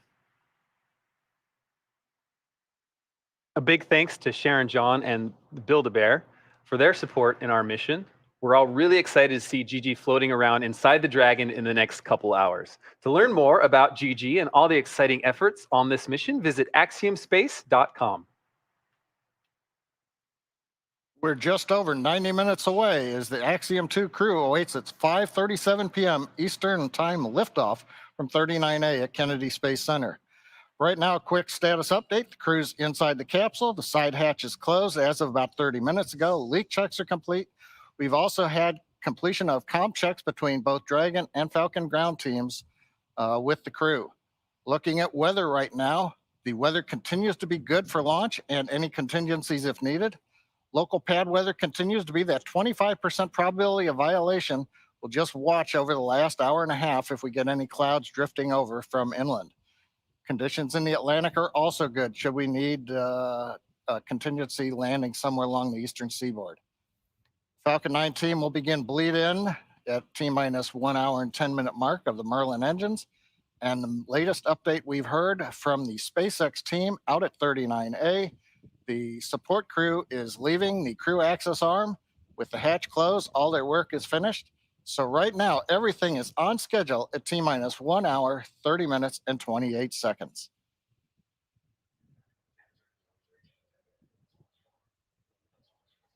And with our crew safely inside Dragon Freedom and continuing their preparation for launch, let's head back over to Sonia Gavankar-McKay at Kennedy Space Center for a conversation with a member of the Saudi Space Commission. Sonia, this is an exciting moment for many around the world, but what does this mission mean for the Kingdom of Saudi Arabia? That's a great question, Duke. Our work with KSA and any partner begins just years before the launch date. We started talking with KSA about 4 years ago. And like any commercial partnership, there are a lot of details to work out. And that's especially true with the US commercial company signing with a direct agreement with a foreign nation. Once you get through the negotiation process and get to the actual signing of contracts, which took place in 2022, then you have to get to work planning, preparing, training for the mission. Not only are these partnerships beneficial for Axiom Space and our goals of building history and expanding access to low Earth orbit, but we're enabling nations like the Kingdom of Saudi Arabia, organizations and individuals to achieve their goals in space. Joining me now from the Saudi Space Commission to share how this mission and our partnerships are so critical to their ambitions beyond Earth. We are joined now with just the perfect person to talk to. Thanks so much for joining me here today, Ibrahim. Thank you, Sonia. Thank you for having me. Let's start with the ambitions of the kingdom. What brought you to this moment? Of course, like I'd say, like, you know, on the personal side, I'm a space enthusiast, and I know like there are so many space enthusiasts there in Saudi, and we're so excited like to be here. And this is the first mission of the Saudi Astronaut Corps, and this program started to begin, and it will be a sustainable program. Right. But why now? Why take this big leap right now? Well, there's always a right time for something. This is like a huge thing. Space is becoming like more evolved now, and this is the right time for space. And we see like so many nations are joining the space race, and Saudi has been there 38 years ago, actually, with Prince Sultan being the first Arab and first Muslim to go to space, and we're continuing this work in going with the first female Saudi and Muslim astronaut. It's such a momentous moment. We talked about the first steps. We talked about the evolution. Long term, what are the goals for SSC? So the national space strategy aims to have the kingdom to be a key player in the space sector. Right. This is just the beginning. This is just a first program, and this only looks at the sector of the human space flight, and we see this mission as a stepping stone that will continue to take presence in space. And what does the Kingdom of Saudi Arabia have that's unique that you bring to the table? I think you could know, like Rayyanah's like for today, she's unique, becoming the first Muslim and Arab to go to the ISS, and also first. It's actually going to be the 6th country to have two from the same national astronauts in the station. So this is, like we said, the first step. It's an exciting step. How do you feel right now? Oh, my feeling. I can't really explain my feeling. I don't think that I have enough words to express my feeling. We're looking at the countdown. We're so excited. We've been waiting for this moment for a long time. We're so excited. We're so happy. We're tuning in to watch the launch. We can't wait to see them in orbit. And you've spent a lot of time in Houston with us, right? Through all of the training, you've been there. You've kind of been training with these astronauts in the same way. Do you feel like you're part of the crew, or do you feel like a support system? You know, to be honest, I wanted to be in the cargo, actually. You're going to be a stowaway? Yes, yeah. I really wanted to go with them. I feel like I am with them in the journey. I enjoyed like every moment. This is the most exciting moment, of course. I can't wait to see them in orbit, and I can't wait to see them back again. and I'm gonna feel like I'm in space with them, but without the zero gravity, of course. That's right. Well, it's been a pleasure to work with you and your entire team.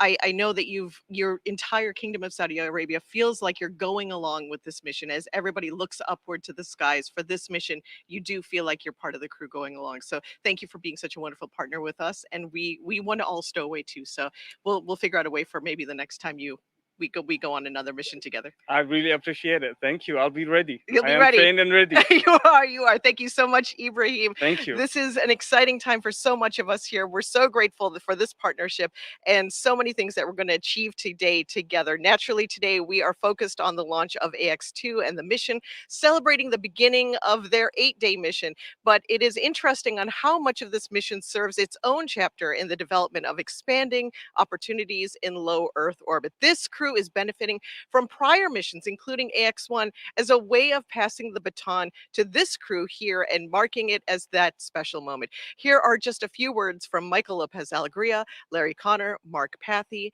and Itan Stebe of the crew of AX-1. Take a look. Dear Peggy, John, Ali, and Rayyanah, together with you, the whole IKEA team are counting down the days, the hours, the seconds towards your launch.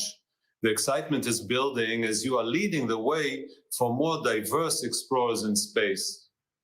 May this journey inspire your families and people. As Sophocles said, numberless are the world wonders, but none more wonderful than man. The impact of your mission will cross borders and contribute to a much better world because there is no dream beyond reach. Good luck. Godspeed, AX-2. Hi, this is Mark Pathy, mission specialist from AX-1, and I'm sending out my warmest greetings to the crew of AX-2 as you count down the final days before your big launch. Peggy and John, I'm super excited for both of you. I know you've been waiting a while for this and maybe a little bit jealous too. But I hope you have a great mission. And Ali and Rayyanah, although we haven't met, I've heard that you guys are a great addition to the team. Please take good care of my friends up there and look forward to seeing all of you on your side. Godspeed, AX-2. I am honored to have the opportunity to speak to all of you, the crew of AX-2. You are about to embark on an extraordinary experience. I wish I could join you. I know it's been a great deal of work and effort, but you shall be rewarded. Good luck and Godspeed. John, Ali, Ray, and of course, dear Peg. You guys must be getting very excited. It's getting real. By now, you're either already or about to be strapped in, comm checks, probably a little chit chat with each other, but most of all, the excitement is building. And I just want to give you a little preview that when the number of digits on the clock goes from 4 down to 3, so 10:00 to 9:59, starts to get pretty real. When it goes from 3 down to 2, 1:00 to 59 seconds, even more so. And you can imagine when it gets below 10 seconds, what it's going to feel like. So enjoy the ride, enjoy the sensation of floating, definitely enjoy the view. And from the crew of AX-1, we wish the 4 of you Godspeed.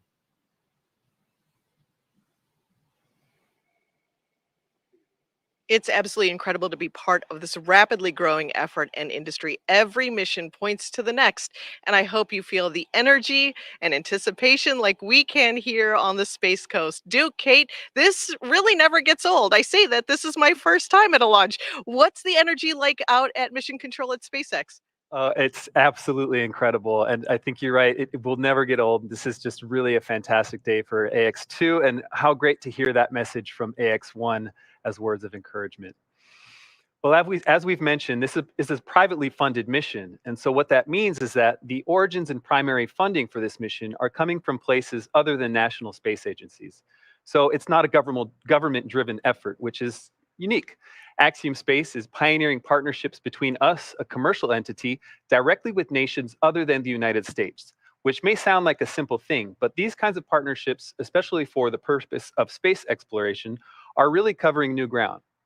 We are so proud to be partnering with the Kingdom of Saudi Arabia for this mission, and while we view this relationship with them as a partnership, they are also our customer.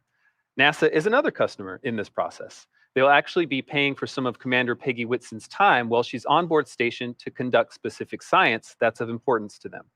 So we're very proud to help meet the high demand for science and research in space, while pioneering the expansion of commercial spaceflight.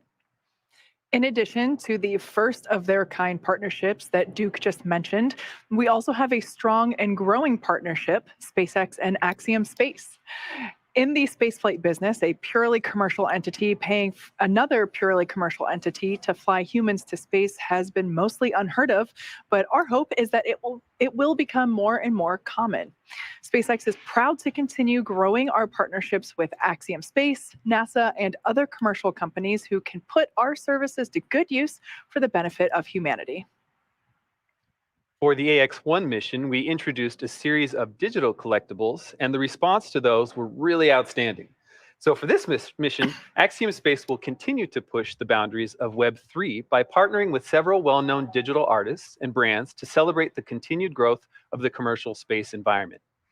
Axiom Space 3 is our program that combines the promise of space exploration with the power of Web 3 blockchain technology. This is a token-gated community network which allows members to engage with astronauts, space technology professionals, and Web3 entrepreneurs. For this mission, we'll kick things off by launching a brand new digital art collection by Art Blocks artist Nadia Bremer, an astronomer, data visualization designer, and artist. This new Art Blocks collection will feature a 484-piece algorithmically generated collection that showcases imaginary maps of the stars with unique constellations. To make this collection even more unique, the digital art will actually be initiated from on board the ISS by AX-2 Commander Peggy Whitson. Additionally, the AX-2 digital art collection will feature works by Thank You X, an American artist out of Los Angeles, California. Thank You X is sending up a piece of his physical art canvas to space, titled Urge for Perfection. He will also be releasing a commemorative NFT, which will celebrate this mission and the canvas going to space. This NFT will be available for purchase right at launch, and the sale will close by splashdown. These collaborations with digital artists and brands bring a new level of creativity and inclusivity to commercial space industries like ours. For more on this and all of our digital collectible activities, visit nft.axiomspace.com. There you can also find more instructions on how to get involved and buy your boarding pass to participate in all of the AX-2 activities. Well, the most visible part of Axiom's work today is these missions to the International Space Station. These are just the leading edge of one aspect to the preparation for our real goal, operating a completely commercial space station and laboratory in low Earth orbit. These missions serve as an opportunity to learn and prepare for how to handle logistics, maintenance, schedules, routines, crew volume, and every other aspect of space missions. The roadmap that Axiom Space has created points to some major milestones to evolve our presence in space. They include deploying our own habitation modules and docking them to the front of the International Space Station, deploying our own solar panel and Earth observatory elements, overseeing long-duration space flights of 6 months or more that lead to a permanent presence of commercial activities off-planet, developing spacesuits and other necessary technology to live and work in space, and eventually breaking away from the International Space Station to be 100% independent as a commercial space station. While the launch of the first ever commercial space station module is still a couple of years from launch, the process of designing and now manufacturing have been underway since 2015. Here is a bit more Dragon on the SpaceX current for status. Falcon 9 status update. Go for Falcon 9 status. The F9 team is going to take the action to vent the manifold for the pre-briefed Falcon 9 status. This will be a loud venting, so we do expect that you will hear it in the vehicle. They'll be taking that commanding shortly, but just giving you a heads up, you will hear this venting. Okay, copy. Venting the manifold, and we expect to hear it. Thanks.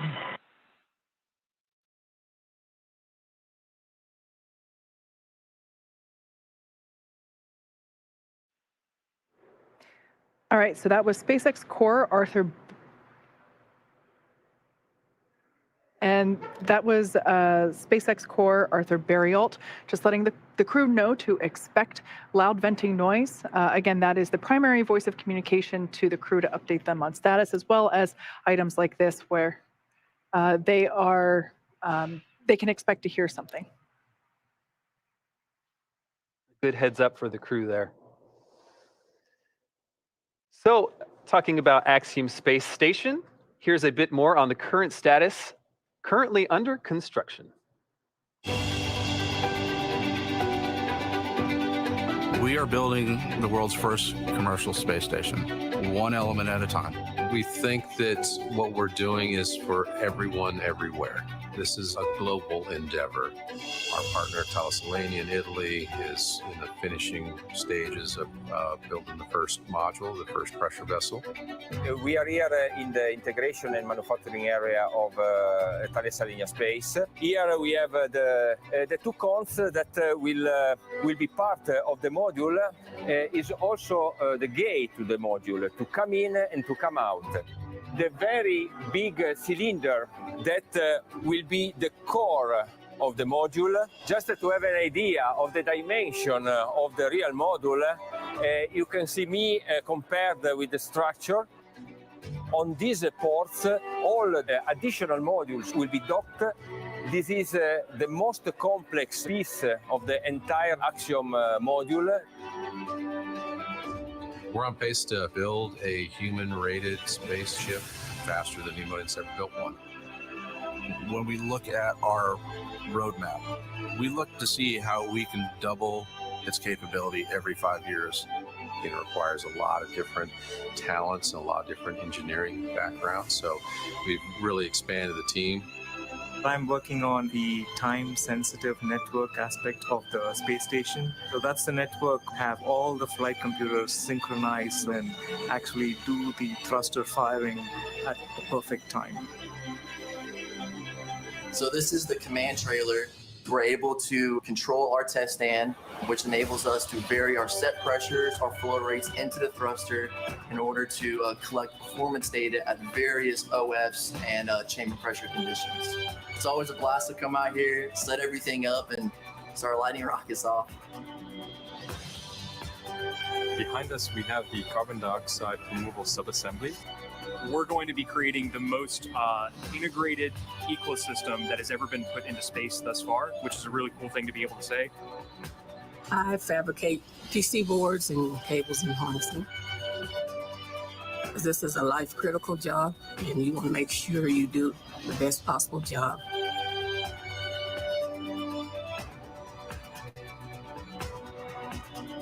15 to 20 years from now, we're going to be surrounded by objects that we can't imagine how we live without, that were manufactured in space. I think there's another promise too, and that's why I'm really excited about the AX-2 crew. There is this effect that people have gone to space and had. This is called the overview effect. Many people have come back profoundly changed because of their experience. And I think the more people that we can have that see the world as the whole world, the better off we all are.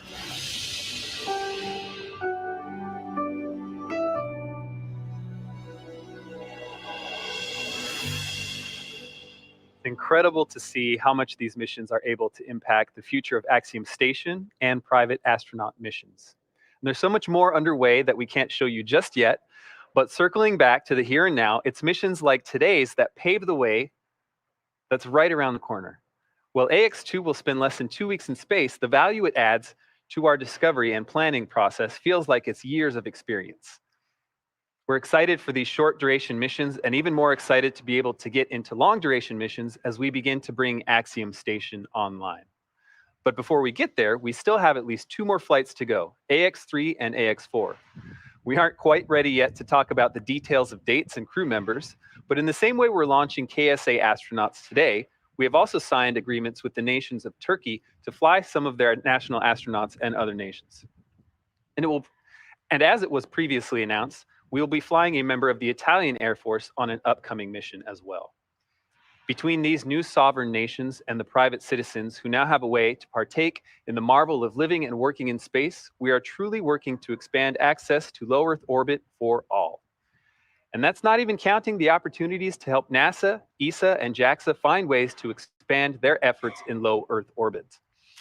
It's all super exciting news and progress for the future of human spaceflight.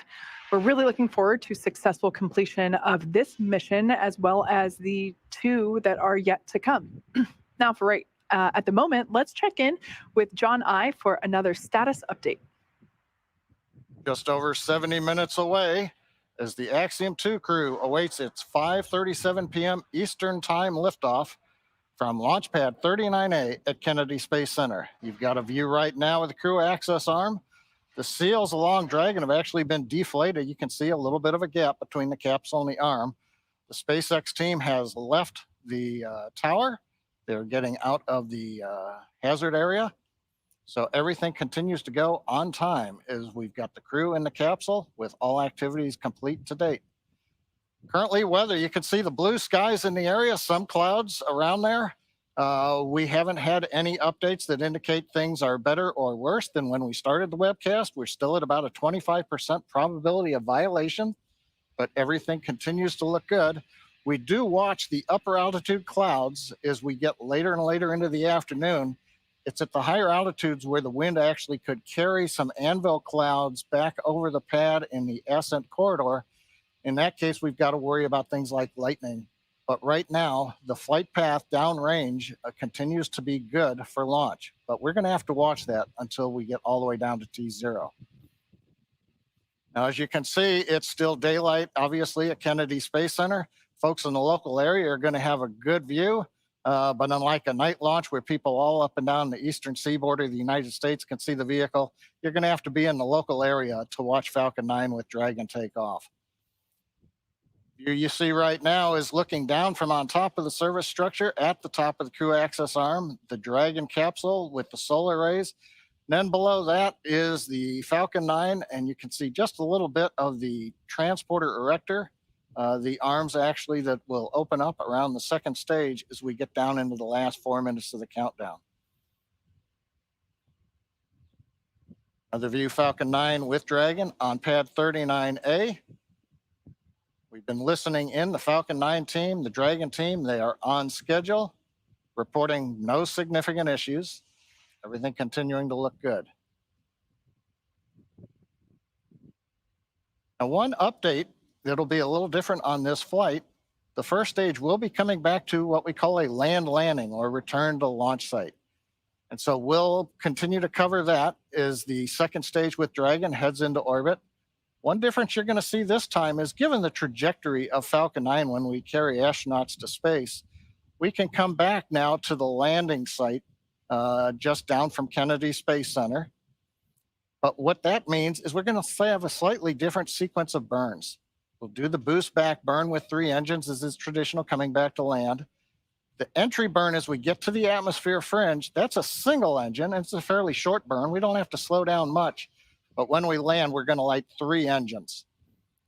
Now, right now, T-minus 1 hour, 7 minutes, 25 seconds and counting. Everything is go for an on-time launch.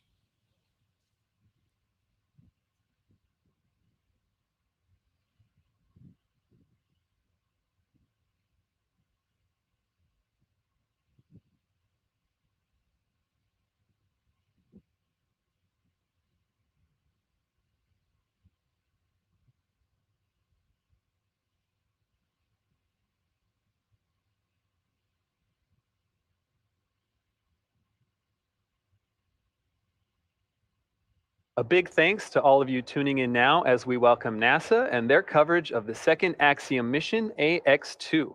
You're joining us here with live views from NASA's Kennedy Space Center. Specifically, this is the iconic Launch Complex 39A with a Falcon 9 rocket and Dragon spacecraft that are in the final stages of preparation, leading to launch in just over an hour from now. As the name suggests, this is the second flight for Axiom Space with a handful of noteworthy firsts. This 10-day mission will see the first female commander of a private space mission, legend and former NASA astronaut Peggy Whitson.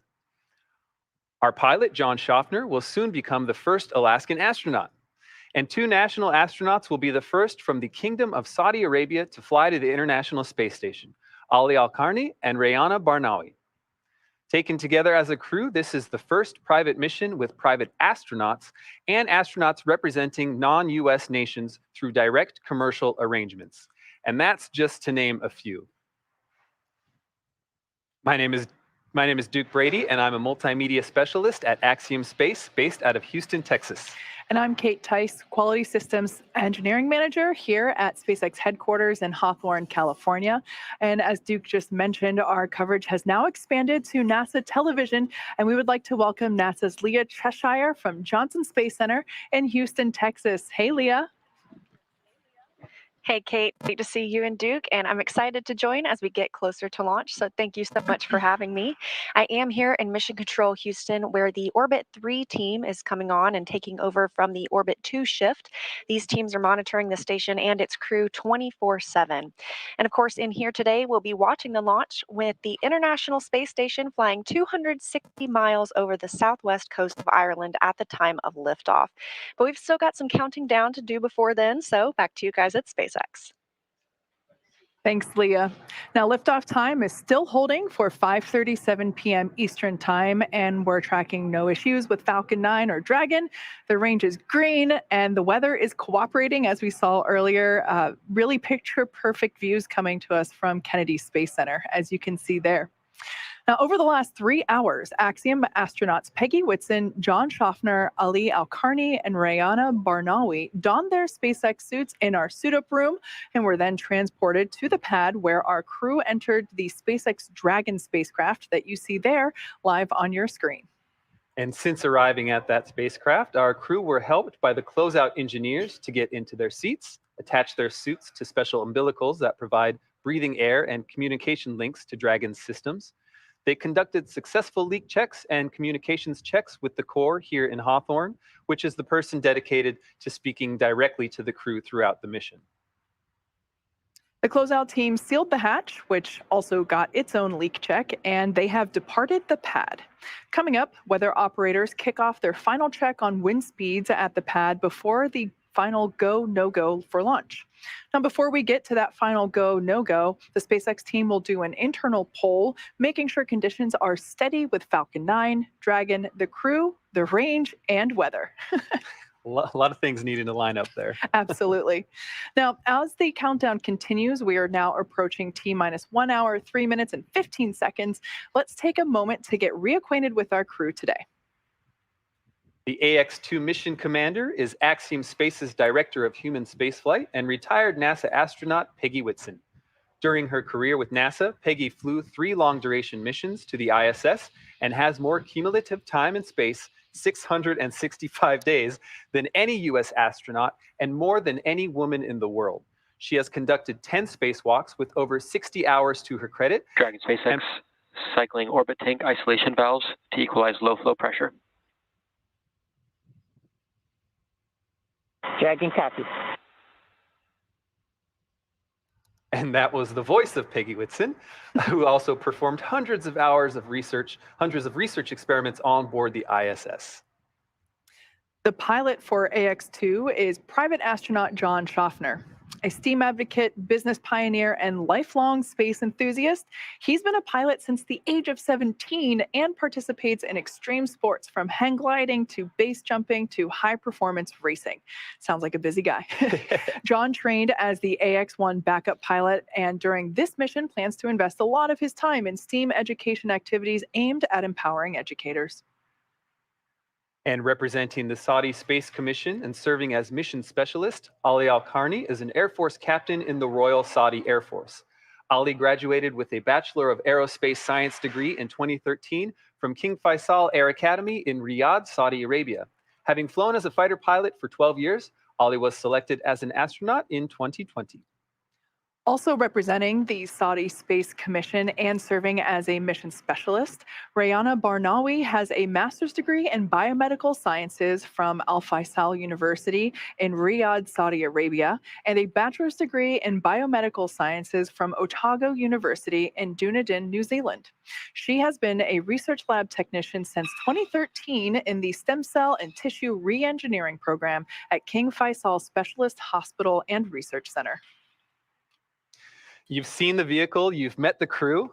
Let's send you over now to NASA's Johnson Space Center, where Leah Cheshire is following the launch preparations from Mission Control in Houston. Leah? Thanks, Duke. You're right. I'm here in the International Space Station Flight Control Room at Johnson, where teams staff this room around the clock to monitor the crew and the systems aboard the orbiting laboratory. Today, they're ensuring that the station is ready to receive Dragon and the AX-2 crew.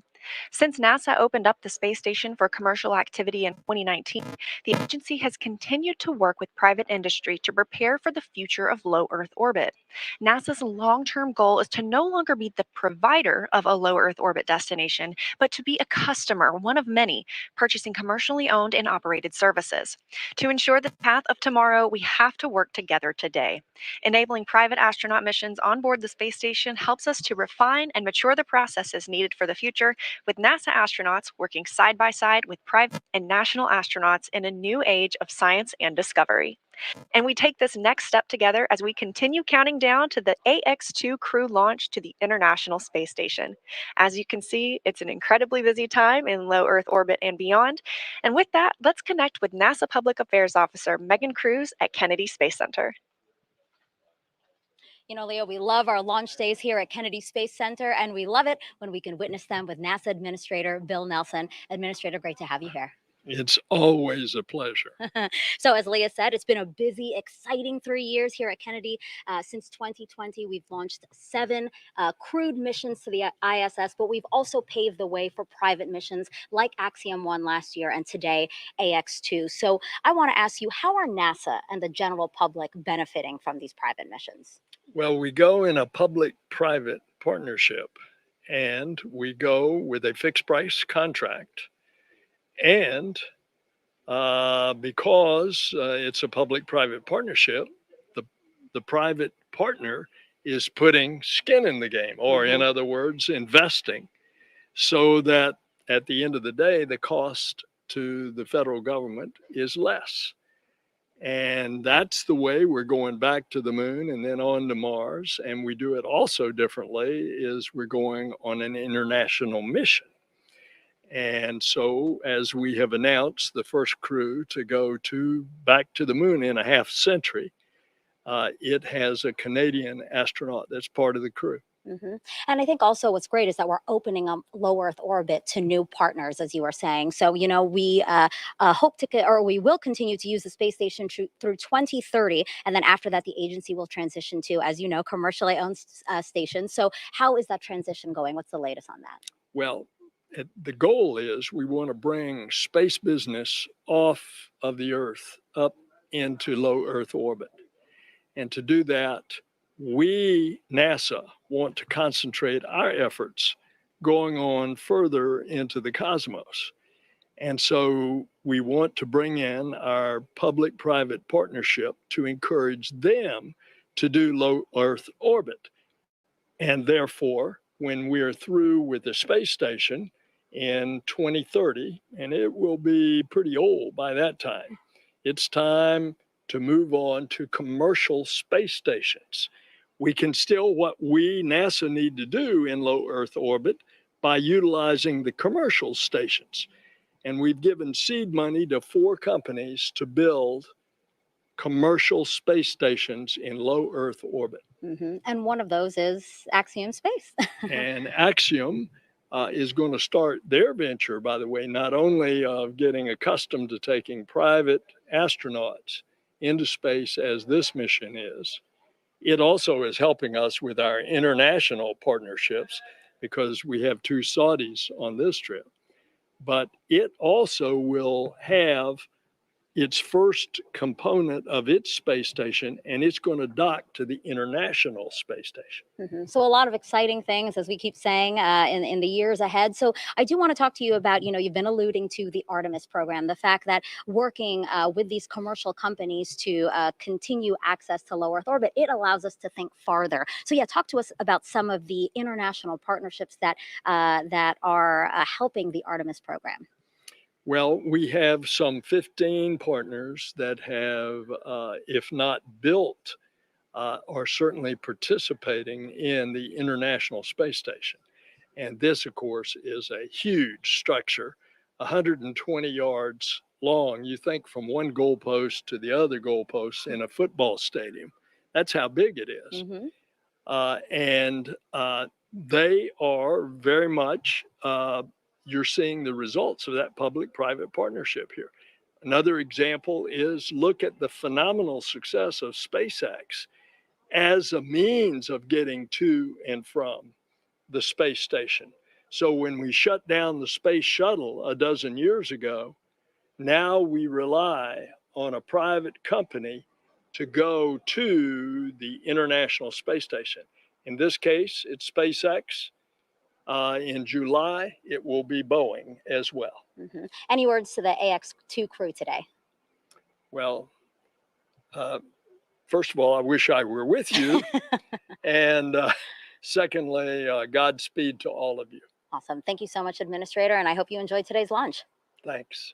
And so, again, we were talking a little bit about the Artemis program. Did you know that NASA and Axiom Space are also working together to design the suits our astronauts will wear when they land on the moon in the next few years? Here's a sneak peek at what those suits will look like. This is a prototype of what astronauts will wear when they land on the moon for Artemis 3. While this prototype is black with blue and orange detailing, the real moonwalking suits will be white to reflect heat and keep astronauts safe from extreme temperatures. NASA selected Axiom Space to design, develop, and certify the suits. They will fit a broad range of crew members, men and women, accommodating at least 90% of the U.S. population. It's one small step for man, one giant leap for mankind. The moon suits worn by Apollo 11 astronauts in 1969 had a bulky life support system. The new Axiom Extravehicular Mobility Units, or AX-EMUs, will have range of motion and flexibility needed to explore the lunar South Pole. They will give astronauts the capability to access, live, and work on the moon. Future versions could even have avionics. Astronauts will start training with the spacesuits later this year. That's a look at your Artemis Moon Minute. While the International Space Station has been a valuable asset for space research and exploration, the rise of commercial spaceflight is opening new doors. Those benefiting from the new opportunities range from small commercial entities all the way to national space agencies.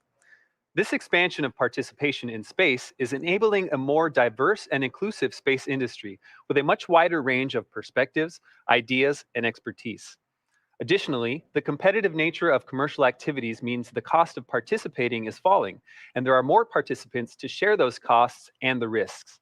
Expanding access to space also promotes innovation and scientific and technological progress, benefiting humanity as a whole. For a long time, the conversation has been about someday having private space flights, and someday we'll have private astronauts. Well, there's a lot of room to grow from that. That someday is now. Low Earth orbit is more accessible than ever before as space research and technology enter a new era. Companies like Axiom Space are expanding this access, and young space agencies like the Saudi Space Commission now have a path to achieve their goals in low Earth orbit. At Kennedy Space Center is Axiom Space's Director of Digital Strategy, Sonia Gavankar-McKay, and with her is a member of the Saudi Space Commission to talk about their goals for this mission. Sonia? Thanks so much, Duke. As you mentioned, I'm joined by Ahmed Al-Ghafali of the Saudi Space Commission, but also Axiom Space's Chief Revenue Officer, Tejpal Bhatia. And I'm going to jump right in here because we're so close to launch time. This is the Kingdom of Saudi Arabia's second flight into space. The first was in 1985 on the STS-51G. What does this mission mean for the nation and the Kingdom of Saudi Arabia? I believe that the kingdom has gone a long way since 1985. So many satellites have been launched ever since. So many payloads have been developed ever since. A lot of research were conducted related to space. Payloads conducts a lot of components that we've done that could be used for space and other sectors. So that's a long way since that time. And here we are today, just an hour away from this historical mission that will carry 2 Saudi astronauts for the first time to the International Space Station. However, I do believe that it's not only Saudi that has gone a long way. I looked at so many research and so many financial forecasts that suggest that within the past 20 years, 60% of the investment in space only happened within the past 2 or 3 years. So there is a momentum, and we want to be a part of it. That's wonderful. Tejpal, your efforts with KSA and the efforts that Axiom Space puts into this mission allow for a vision for so much in low Earth orbit. What can Axiom Space really do to help nations like the Kingdom of Saudi Arabia and so many others achieve their goals? Thanks, Sonia. When I think about what we're doing with the kingdom, from the first time I met Ahmed, my definition of the word partner has fundamentally changed and evolved.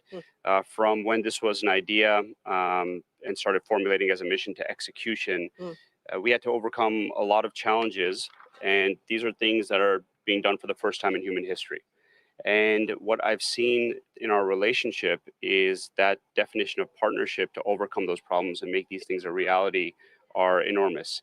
And what is happening in this situation is, while we are enabling the kingdom to get to the International Space Station, the kingdom is enabling us to see our vision of providing access to all nations in the world and increasing the cadence of astronauts from every nation to go up into low Earth orbit. That's wonderful. This astronaut program is new for the kingdom. How has this process evolved through this year? Are you seeing that it's exponentially growing like the infrastructure is?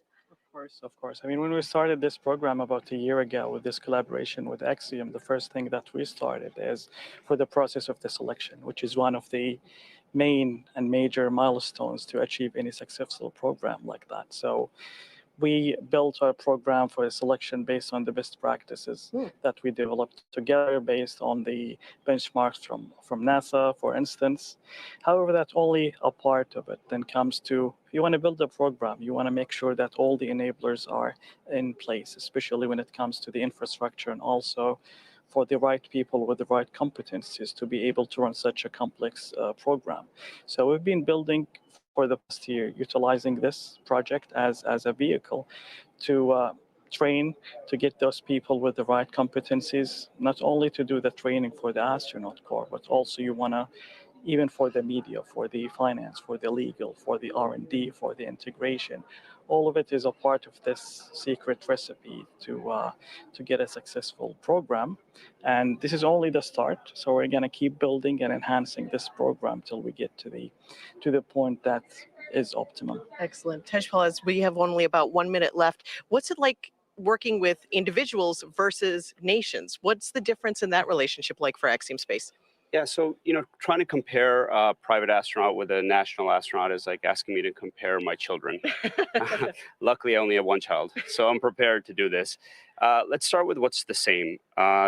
Each of these individuals on this mission right now are pioneers. Very few people in human history have been to the International Space Station. Today, we're going to see 3 more join. And each individual represents their country and humanity, and they're going to inspire girls and boys all over the world today and moving forward. The big difference is with the kingdom seeing this more as a program. Right.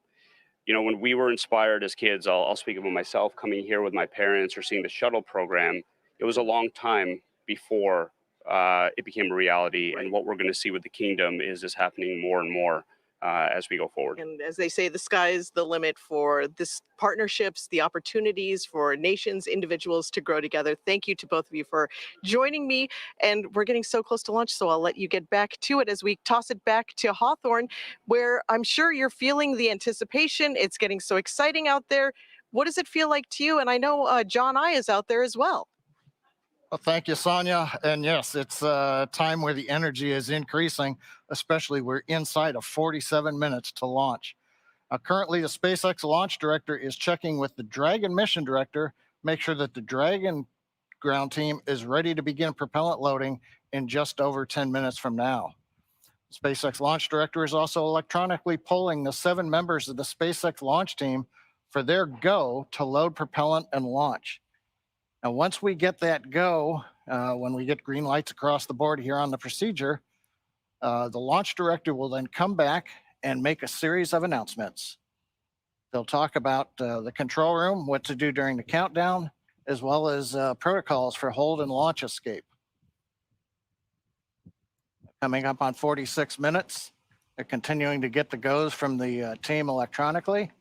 We're waiting to hear the launch director give those instructions. That ought to come within the next minute.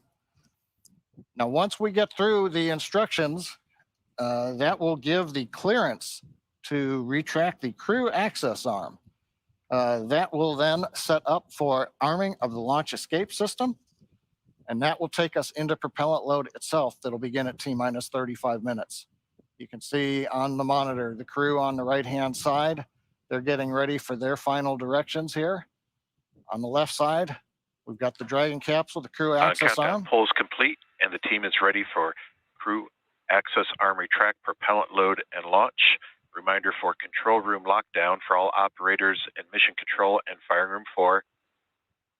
Both control rooms will go into lockdown at T-minus 45 minutes, which is now, and remain in that state until the launch escape system is disarmed.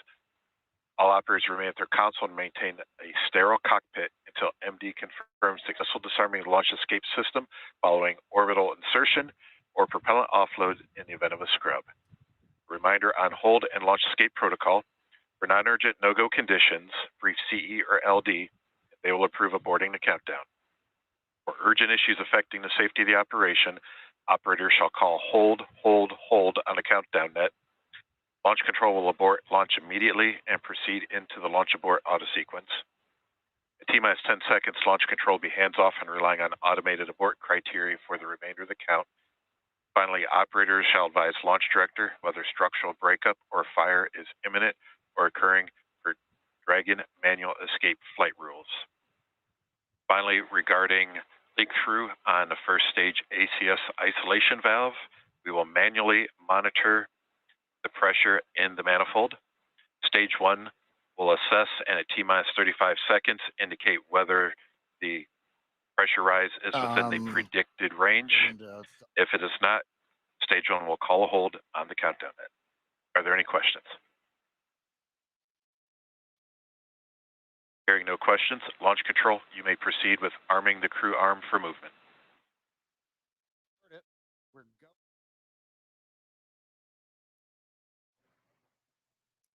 We're go to proceed with Crew propellant access load. arm retraction has And started. the crew access arm, Kate, it's going to begin retracting. We're getting into that next dynamic phase where a lot of events start happening over the next 10 minutes.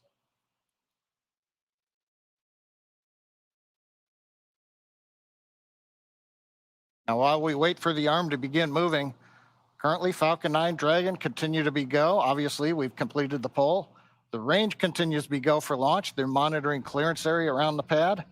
And there goes the arm beginning to move, the view from on top of the fixed service structure. And the weather continues to be acceptable for launch as we get ever closer.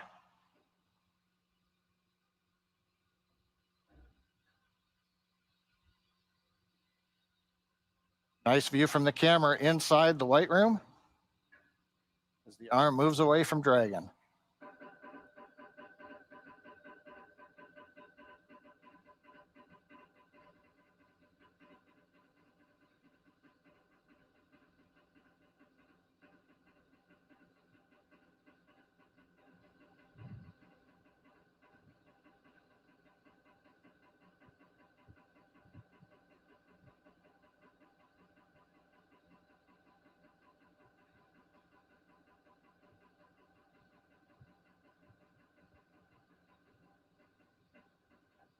The clock continues to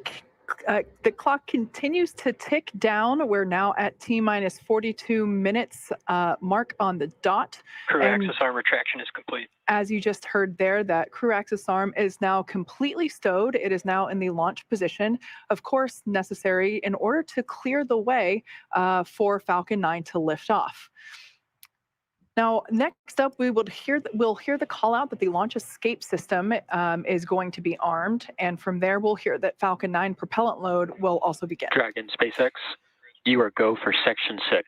Close visors and arm launch escape system. Copy. Go for Section 6. We saw our AX2 crew members exit the brand new suit-up room located in the Falcon support building just about 3 hours ago. They also got their tablets. And SpaceX Dragon. Visors are closed, and we're arming the launch escape system now.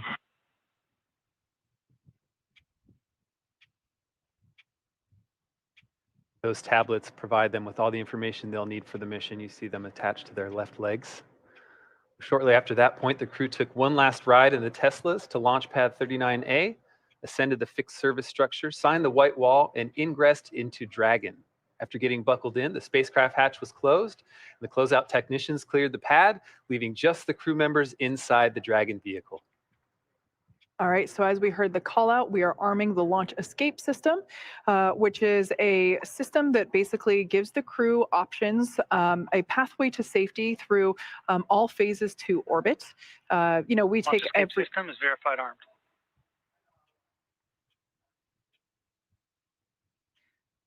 We take every measure possible to ensure that the crew has options. Safety is paramount. So there we just got that confirmation that that launch escape system is now armed.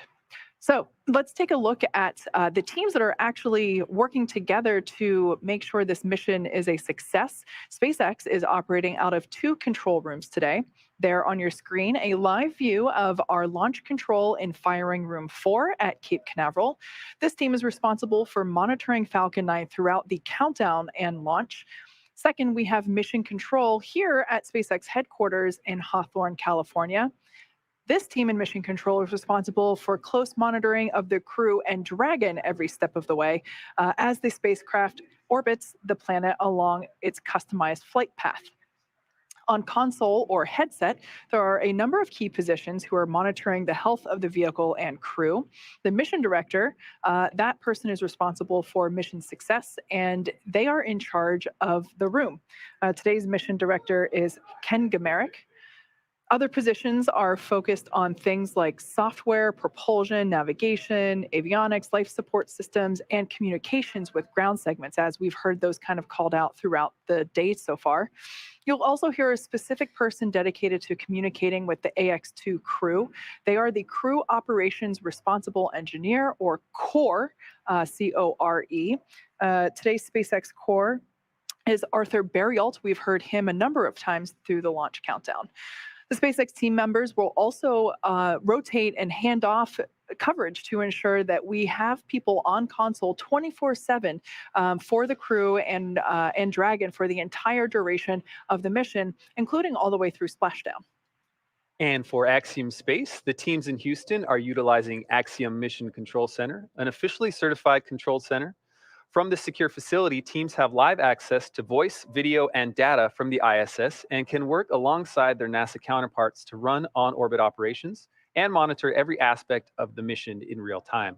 This room is led by what we call the Axle, or the Axiom Operations Lead. And around the room are positions for officers responsible for research, communications, medical, integration and stowage, and timeline operations. This is a significant step in our journey to expand access to low Earth orbit, as it is only the 12th ground segment partner for the ISS program. And through this facility, we are enabling our customers and the global community a front row seat to the work being done on station. We are now T-minus 37 minutes and 31 seconds from the second all-private astronaut mission to the International Space Station, and the first for any representatives from the Kingdom of Saudi Arabia. Falcon 9 propellant loading began at T-minus 35 minutes. RP-1 fuel loading is underway on both S1 and S2.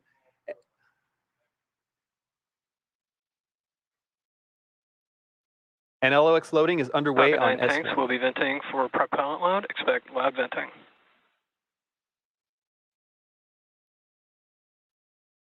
With propellant load, let's go check in with John I. John Innsbrucker here from the webcast desk in Hawthorne, California at SpaceX headquarters. Inside 37 minutes, counting down, we have completed the go, no go poll for propellant load and for launch.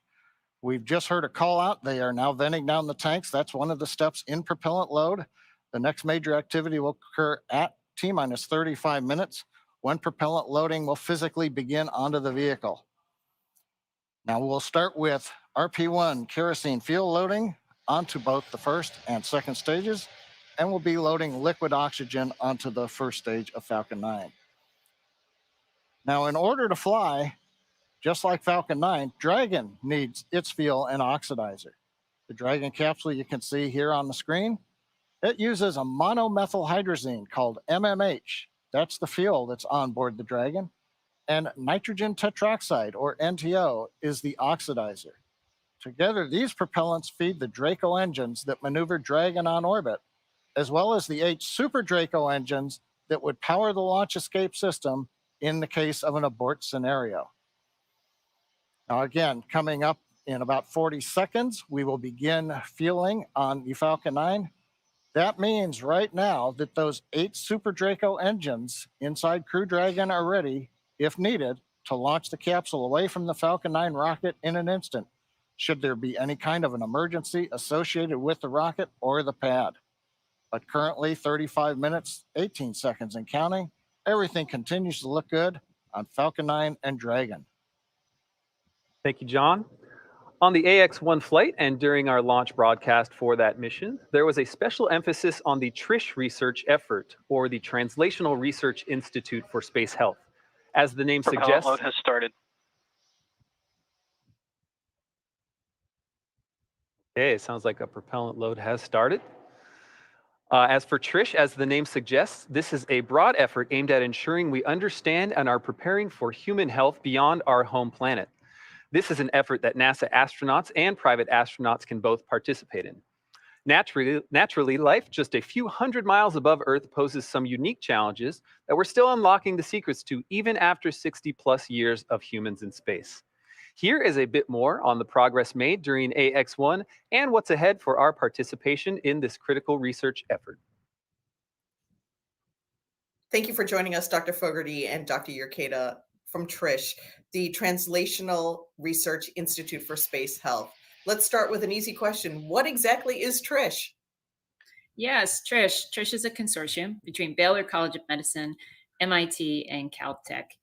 We are funded by NASA to relentlessly and innovatively solve the risks for human space exploration and use a variety of tools to get there, including commercial spaceflight. What are the goals of the research being conducted for AX-2 through Trish? That is a great question. The research that we're conducting on AX-2 has been highly prioritized to solve the most important risks for human spaceflight as we are planning to go back to the moon and going to other planets. So all of these projects have been custom made and designed to be easy to collect, to take the least crew time, and to take the least mass, power, and volume.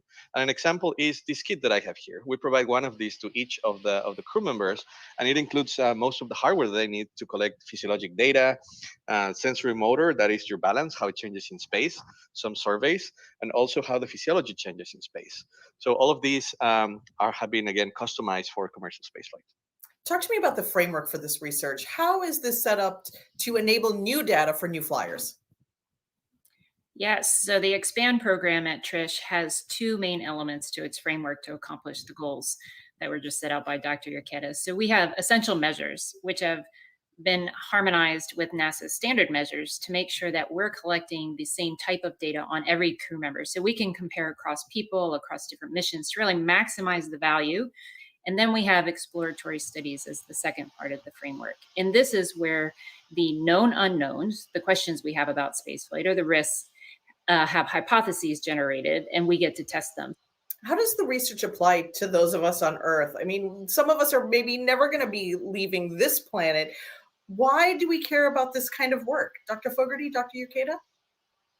Yeah, this is where things get really exciting. So due to the constraints of spaceflight and the complexity, we have to be really focused on creating integrated and holistic solutions. We can't have individual solutions for every problem. Those constraints create a really ideal environment to bring things back to Earth, to put healthcare in people's hands. We believe that these are going to increase healthcare equity, the access to healthcare and the quality of healthcare, which then results in improved health outcomes. How does this mission, AX-2, add to the range of data? That's a great question. In the last 61 plus years of human spaceflight, roughly only 650 people have flown into space. And if we look at the diversity of these, mostly are male, white males. And what we're seeing with commercial spaceflight is a more diverse population. We're seeing people from all ages, younger and older, as compared to your government astronauts. We're also seeing people from multiple demographics, backgrounds, training, education, and also people with medical conditions. So as we keep growing this database of civilians flying into space, we will have all of the tools that we need to make most humans being able to fly into space, stay for there longer, and enjoy the experience. Thanks so much for joining us. I look forward to watching the launch with you and seeing the astronauts return and looking at their data. Thank you. Thank you. We are now just under 30 minutes from the launch of AX-2 mission. It has taken an enormous effort from an incredibly dedicated and hardworking team to get to this moment. Knowing that not everyone can be here to witness it, and even fewer get to share a message with the crew, we asked teams to record some words for this moment. As the countdown to launch continues, here are a few messages from those across the Axiom family. Peggy, you are an inspiration to so many people around the world. To me, it's been so impactful to see a woman like yourself make such great strides in exploration and achieve so many different types of firsts. My family and I will be watching you launch and cheering you on all the way to the ISS. Hi, Peggy, Kelly, and Delta here. We just wanted to let you know that we're cheering you on. We're so excited to watch you launch. You're an inspiration to women and girls around the world, and you've been a personal inspiration to me in my own journey to space. We're so excited to watch you launch, and we'll be cheering you on here on Earth. Go, Peggy! Go AX-2! Woo! To Peggy, our notorious space ninja, John, aka Loki, to Ali, who's also known as Slayer, and then to Rayyanah, our very own ray of sunshine. Wishing you an amazing launch today, as well as a smooth journey to the ISS. Ad Astra AX-2 crew. Thank you, Peggy, John, Ali, and Rayyanah, for inspiring the next generation of astronauts. From our crew experience team to our AX-2 crew, we are so proud of everything you've accomplished, and we're excited for your successful journey home. Send us a postcard. Just wanted to say that we're super excited for all the groundbreaking researches you guys are going to do. We're rooting for you, and good luck. The marketing team has been proud to support AX-2 mission. Godspeed, AX-2. This is the Portable Life Support System team. We are very excited about the AX-2 mission coming up and wish you all the best. We're very excited for you guys. Y'all are such an inspiration, and we're rooting for you all the way through. We wish you a safe and successful mission. We want to congratulate the AX-2 crew. Thank you so much for all of the inspiration, and we wish you the best on your journey. AX-2 crew, we're proud of you and good luck. Hey AX-2, all of us in avionics wish you safe travels and lots of fun. Godspeed. This is the Environmental Controls and Life Support Systems team at Axiom Space. We're super excited about the AX-2 mission and want to wish the best to the crew. AX-2 crew, we are so proud of you here at Axiom Space. This is the systems engineering team on the station program. Godspeed and Ad Astra on this groundbreaking mission. From human resources to you, go AX-2! We're sending all of our support to you guys from here in Axiom headquarters, and we just wanted to say congratulations on the AX-2 mission. Hey, this is Ryan Lee from the Pressure Garment team, wishing you on the AX-2 flight all the best. Godspeed, guys. Go team! Go team, go team, go team, go!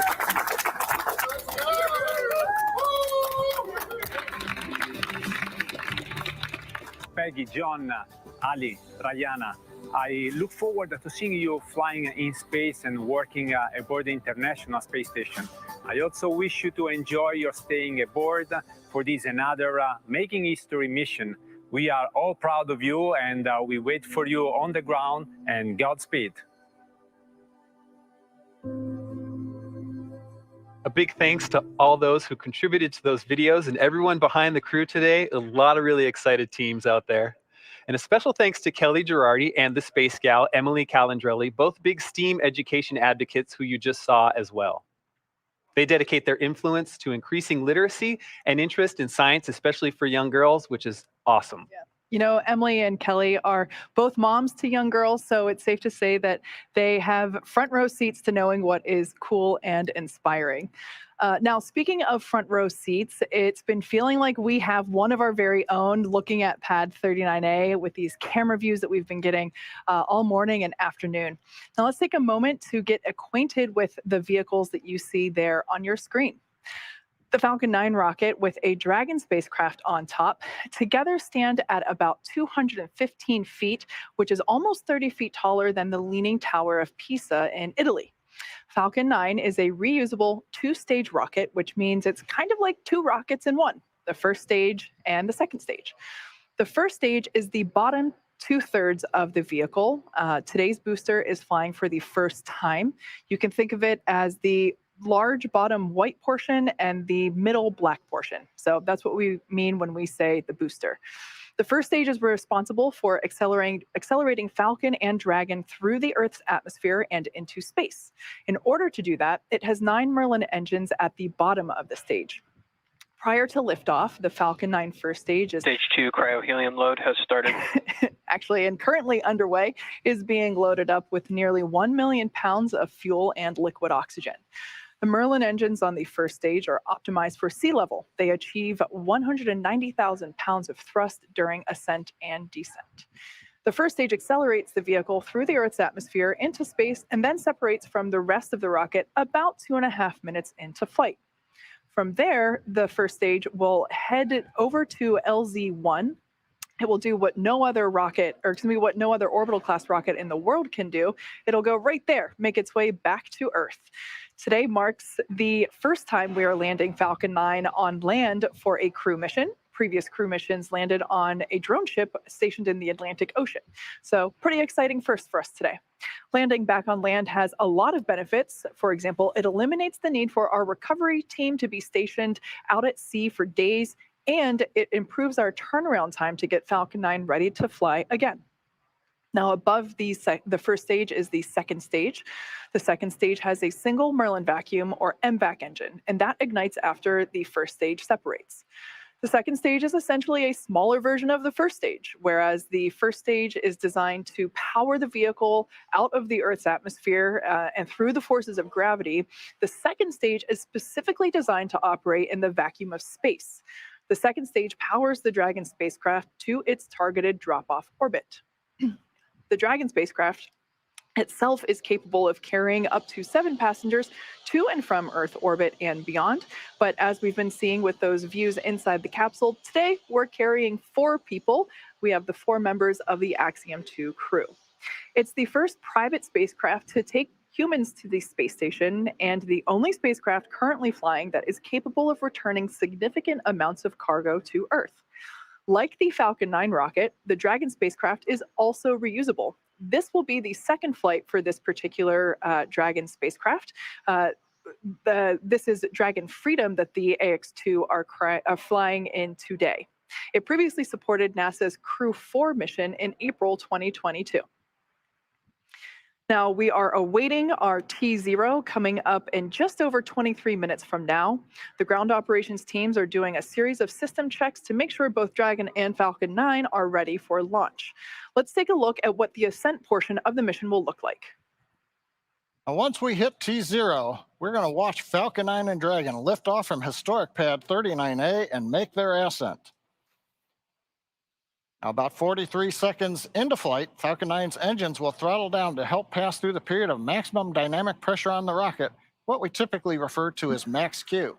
It's worth noting, once we hit max Q, we'll be going supersonic, faster than the speed of sound.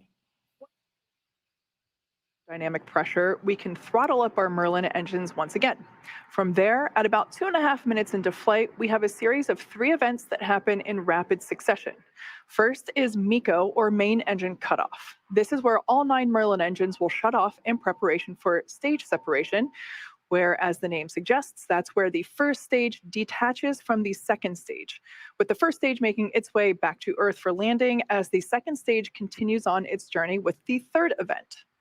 That event is SES-1, the second stage engine start number 1. That's where the Merlin vacuum engine lights up and propels the second stage, along with our AX-2 crew and Dragon, into orbit. As Stage 2 heads towards its targeted drop-off orbit, Stage 1 will execute 3 burns in order to make its way back to Earth. The first is the boost back burn, where 3 of the Merlin 1D engines will reignite and then shut down. This helps to head the booster back to Cape Canaveral. The second burn, or the entry burn, helps to slow the stage down in preparation for entry back through the Earth's atmosphere. At about 90 seconds after Dragon gets into orbit, Falcon 9 will then land back on Earth. The landing burn will bring the vehicle speed down rapidly in order to land back on land near the launch site today, around 8 minutes into mission. I should say that actually happens about a minute prior to that second engine cutoff. Yep, you're right, Kate. So as the first stage is back on Earth, the second stage will cut off its single Merlin engine that was ignited right after stage separation. Once this happens, we wait for that all-important confirmation of a good orbital insertion. Then Dragon will begin its preparations and separate from the second stage. About 3 minutes after the second stage gets into orbit, we ought to get that great view from the forward camera showing Dragon with its 4-person crew drifting away from the second stage. Once Dragon is a short distance away, it will begin checking out those Draco maneuvering thrusters to make sure that Dragon continues to increase the separation distance from the second stage. The nose cone deploy sequence will initiate just before T plus 12 minutes and finish around T plus 15 minutes, which will expose Dragon's docking mechanism in advance Stage of 2 arrival. RP1 load is complete. All right, that call out there telling us that RP1 loading is now complete on Stage 1. Now, in advance, or excuse me, I think we heard actually Stage 2 there. Now, that docking mechanism exposure will be in advance of arrival to the International Space Station. Now, with that, let's head over to Leah at Johnson Space Center in Houston for another update on how things are going there with station preparation. Hey, Leah. Hey, Kate. The space station team here in Houston is focused on the critical systems on the station, and everything continues to function as expected ahead of launch. So the teams have verified the command path from the ground up through our constellation of communication satellites to the station. Everything is nominal. We love that word, and the station will be ready to receive Dragon tomorrow should they launch tonight. Mission Control Houston is go for launch. Once the crew arrives at station, the Expedition 69 crew will be there to welcome the AX-2 crew on board. Right now, living in the station, we have 7 people. That includes NASA astronauts Frank Rubio, Woody Hoberg, and Steve Bowen, United Arab Emirates astronaut Sultan Al-Nayati, and Roscosmos cosmonauts Andrei Fedyayev, Sergei Prokopyev, and Dmitry Petelin. Flight Director Greg Whitney is on console now, leading flight controllers on the Orbit 3 team in Houston for launch, and Flight Director Marcos Flores will lead teams for docking tomorrow. A reminder that launch today will take about 16 hours to get to the station, with docking to the Node 2 Zenith or space-facing port scheduled just before 9:30 a.m. Eastern Time tomorrow. Once Dragon is fully docked to the station, the teams here in Houston will assist the Axiom Space and Space Station astronauts with leak checks as they work to open hatches on both Dragon and inside the station's pressurized mating adapter. We expect hatch open to take place about 2 hours after docking. That's it for us here in Mission Control Houston, and I will send it back over to the team in Hawthorne. Duke? Thanks, Leah. And all of that is set to begin in just over 18 minutes from right now. And I got to say, the energy around here is certainly rising. As Leah just mentioned, once the crew launches, they will spend the next 16 hours in Dragon, catching up to the International Space Station. That time on orbit and in Dragon will feature a variety of tasks, including some planned photography, but about half of that time is scheduled for sleep, which the crew will absolutely need because once they reach the ISS, they have quite the schedule ahead of them.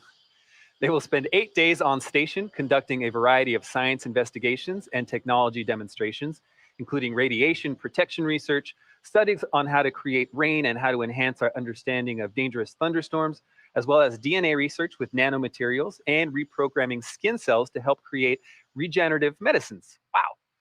When they are not hands-on with research, they will be participating in numerous outreach events connecting with groups around the world. John, for instance, will use the station's ham radio to share a message with students. Beyond all that, Commander Peggy Whitson has assured us that each of them will carve out some time to simply pause and look down at the planet below as it speeds by at a cool 17,500 miles per hour. I mean, I would imagine that if I were in space, my face would just be up against the window the whole time.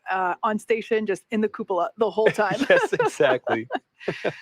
Now, as we've said before, we have an instantaneous launch window. That means that we have 1 second.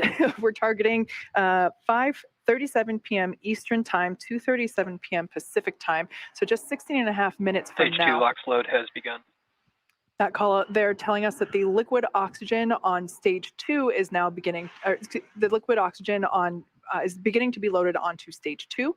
That will wrap up around T-2 minutes.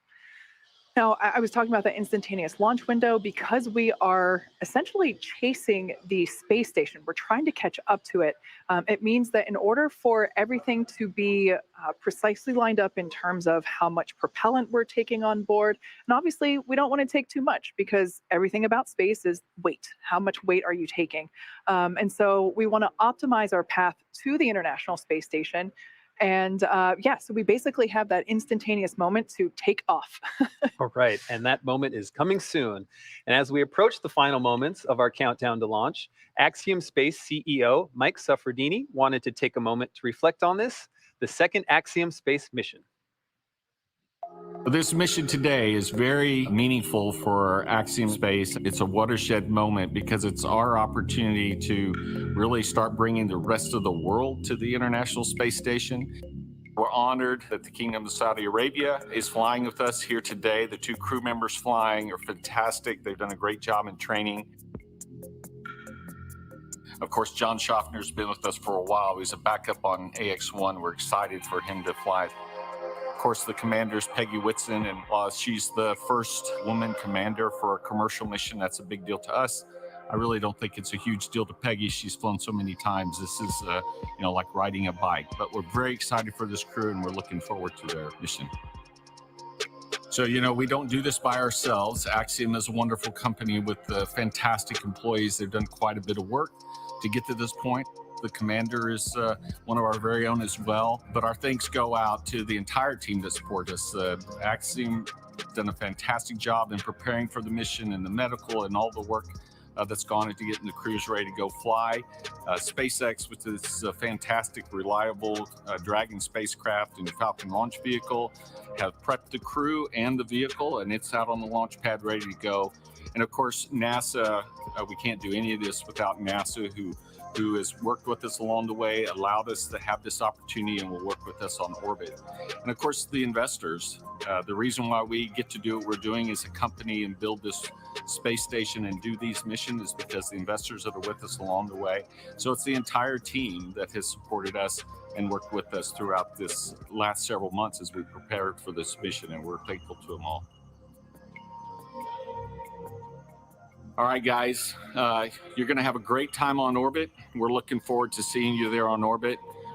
From all of us here at Axiom, we wish you good luck and Godspeed. Just under 13.5 minutes, and everything continues to look good for launch of Falcon 9 and Dragon. Now, currently, Peggy, Falcon 9 began we are propellant still load tracking at no T-minus issues 35 minutes, on Dragon right for on today's time. launch. We have continued weather evaluations, and for your awareness, we are monitoring an anvil cloud that is moving towards LC-39A. It's currently 5 miles away, and it just needs to remain outside of 3 miles for launch to continue. The weather officer is going to continue monitoring this cloud and will continue to provide updates to the launch teams. How copy? Dragon copies, no issues on the vehicle, watching the cloud. Thinking very dry spot.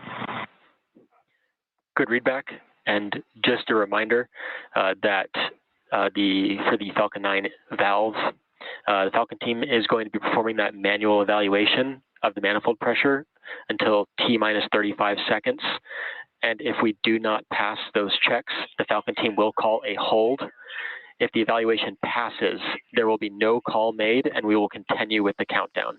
So again, at T-minus 35 seconds following the manual evaluation, if we do not pass those checks, the Falcon team will call a hold. But if there is no call, we have passed the checks and we will continue with countdown. Dragon copies. Manual evaluation. We'll call a hold if it's not passing the check. Expect no call if it looks good. Good readback. I like that comment. Thinking dry thoughts. Now we're talking about propellant loading. RP1 fuel is completely loaded on the second stage. Fuel loading is continuing on the first stage. We're just about full. It'll finish up at the T-minus 6 minute mark. Densified liquid oxygen loading is continuing on the first stage and the second stage. Both stages well underway. First stage is nearing a completion, but it won't wrap up until T-minus 3 minutes. The second stage just began a few minutes ago. That'll wrap up at T-minus 2 minutes. As we get closer to launch, we will do various checkouts. One is the thrust vector controllers. These are what move the engine nozzles around on the first and second stage engine. And when we move those nozzles, we call it TVC wiggles. Those will be done inside 10 minutes. We'll also be doing checkouts of throttle valves on the engine. Now the range currently is go. Air and sea space are clear. The weather, you heard the briefing from the Corps up to the crew. We're watching one anvil cloud. It's within 5 miles, but it's got to just stay more than 3 miles away, and we will be go to fly. And meanwhile, the Dragon team also had reported they're working no issues. Everything is complete through the countdown. The comm checkouts are finished. The access arm is retracted. The launch escape system is armed. The crew is strapped in and ready to go. We're coming up on final instructions of the crew. We'll hear that at T-minus 10 minutes. They'll configure their displays for launch. They'll get the last messages, and then we'll go into the terminal countdown sequence. Let's listen into the countdown net. Dragon SpaceX, confirm crew displays are configured for launch. And SpaceX Dragon, we can confirm crew displays are configured for launch. SpaceX copies. And on behalf of the entire SpaceX team, we are honored to have you aboard Dragon Capsule Freedom today on its next trip to the International Space Station and the second Axiom crew mission. We wish you a great mission, good luck, Godspeed, and enjoy the ride.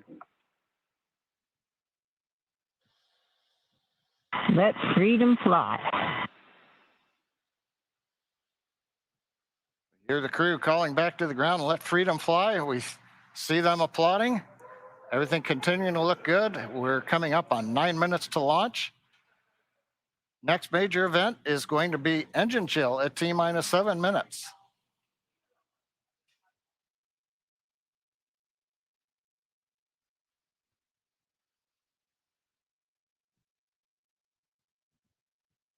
As John just said, at T-minus 7 minutes, we will begin to flow a little bit of the super chilled liquid oxygen through the turbo pumps, which that is basically chilling the hardware, performing an engine chill prior to the full flow. We do that in order to help minimize the chances of the hardware experiencing any thermal shock when that full flow of super chilled liquid oxygen occurs. Now we can see some venting from the vehicle now, totally normal. It is that liquid oxygen just vaporizing as it comes into contact with the ambient air. And Kate, maybe this is an opportunity. You know, we always use the word abort. This might be a chance to let everybody know that there are abort callouts in flight that we're going to hear. Those are just heads up to the crew that says, should a contingency occur, there's different actions that'll happen at each various stage of the flight when you're on first stage or when you're on second stage. That's right. We should actually hear Commander Peggy Whitson calling those abort modes out as they are ascending and really getting to orbit. She is tracking everything on her, both her tablet as well on her leg, as well as the crew display above her head. So she is able to identify at which mode they are entering, and those modes identify basically where and what sequence Dragon would take at that point in time during the flight. Now we're about 10 seconds away from that engine chill for the first stage.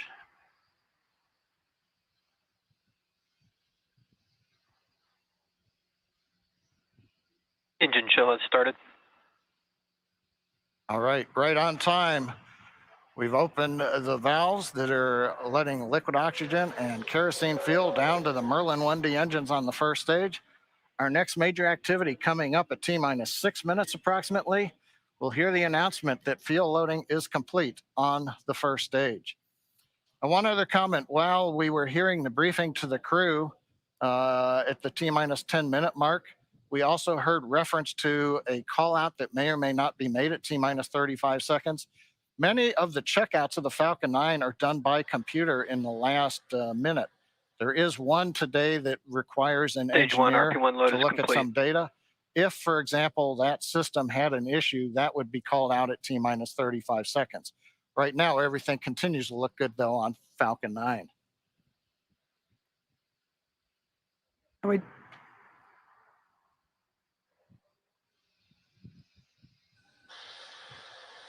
We also heard in the briefing that they are tracking an anvil cloud that at the time of the briefing was about 5 miles away from the pad.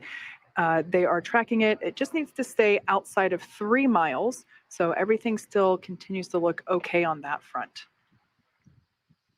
The next call out that we'll hear in about 30 seconds is that Dragon has transitioned to the terminal count configuration.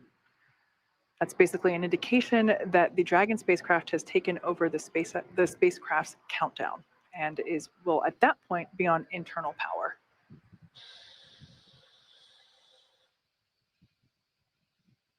At this point in time, RP1 is now completely loaded, both on the first and second stages. LOX load continues on both stages. It'll wrap up at T-minus 3 minutes for first stage and T-minus 2 minutes for second stage.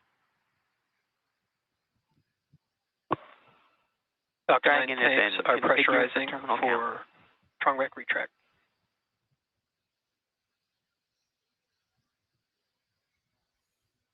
Pressurization call out. We are putting pressurized gas helium onto the stage in preparation for opening up the clamp arm that's around the top of the second stage. That'll happen just at about the T-minus 4 minute mark. The clamp arm will open, and about 10 seconds after that, the strong back, the structure alongside the Falcon 9, will recline just about two degrees away. We've heard the call out, strong back is retracting.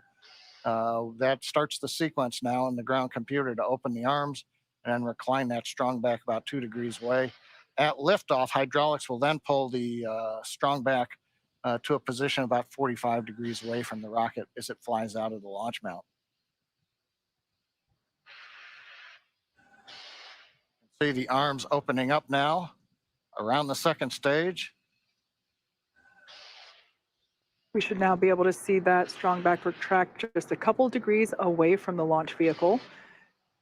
Upon liftoff, it will move back even further in order to clear the way for Falcon 9. Looks like we can start to see that movement now. This structure is what is utilized to horizontally integrate the vehicles while still in the hangar, as well as transport them horizontally to the launch pad and then raise them to their vertical launch position.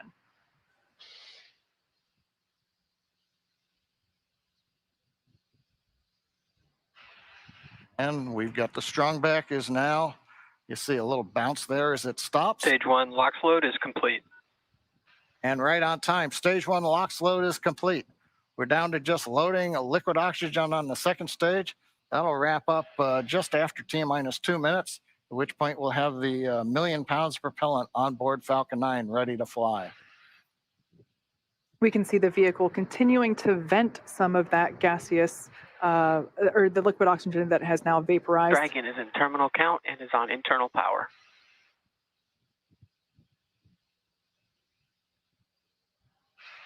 We have a live view there of the SpaceX team here at headquarters in mission control on the left-hand side, as well as the Axiom team from their own mission control as well on the right.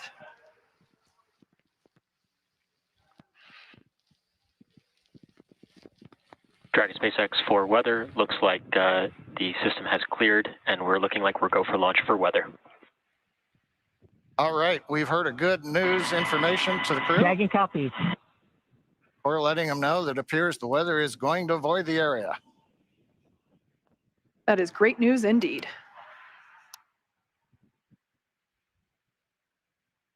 Just waiting now for the call out. Liquid oxygen load complete on the second stage. Stage 2, LOX load is complete. Dragon is in auto idle. Ground gas closeouts, expect loud venting.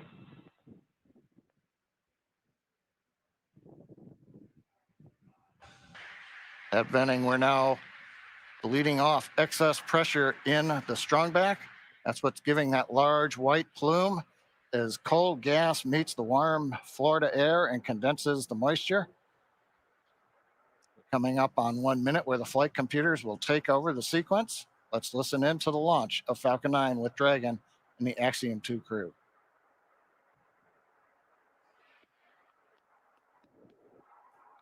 FTS is armed, Falcon 9 is in startup and is now controlling. Dragon is in countdown.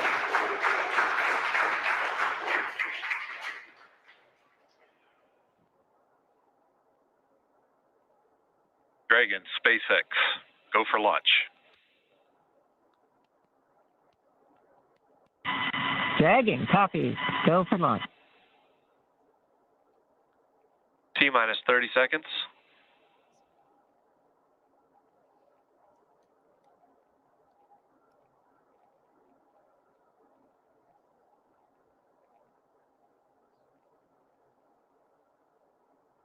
T-minus 15.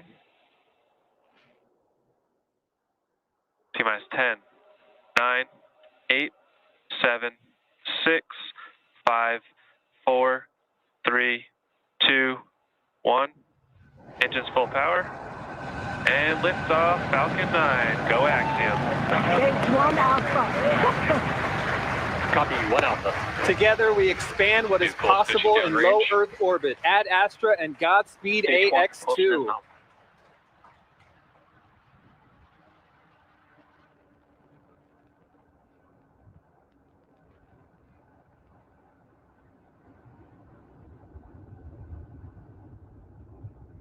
Plus 30 seconds into this historic. T plus 36 seconds into flight. A great view of Falcon 9 heading to space. Power telemetry is nominal. Stage 1 throttle down. Power telemetry nominal. We're into the throttle bucket. The first stage is throttle down power on the Merlin engines in preparation for max Q.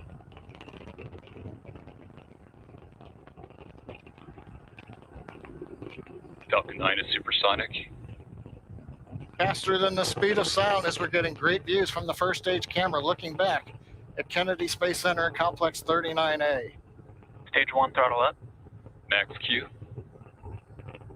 We're out of the throttle bucket. Stage 1 Bravo. Copy 1 Bravo. We're at full power and that call on 1 Bravo, that's another one of those abort modes. As we get higher and faster, the logic for Dragon, should a contingency occur, changes from stage to stage. Impact chill is underway.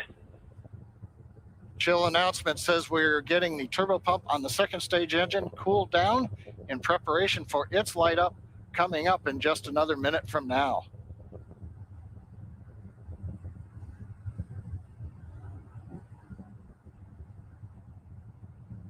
Again, great views looking back, and you can see the contrail as we left 39A and the shadow of the contrail against the cloud deck around Florida. And we're coming up 3 big sequences and a view live of the crew inside Dragon.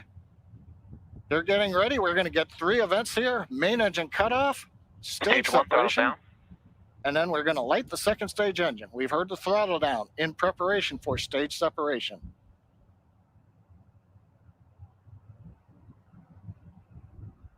Eco. 2 Alpha. Stage separation confirmed. Copy 2 Alpha. And back ignition. Stage 1 boost back startup. All right, stage separation. We've lit the second stage engine. The first stage is into the boost back burn, working its way back towards Cape Canaveral. Views on the left side, that's the first stage. Engines running as we come back to the launch site or the landing site. Second stage engine nozzle is visible on the right side as we're powering the Axiom 2 crew into low Earth orbit on the way to the International Space Station.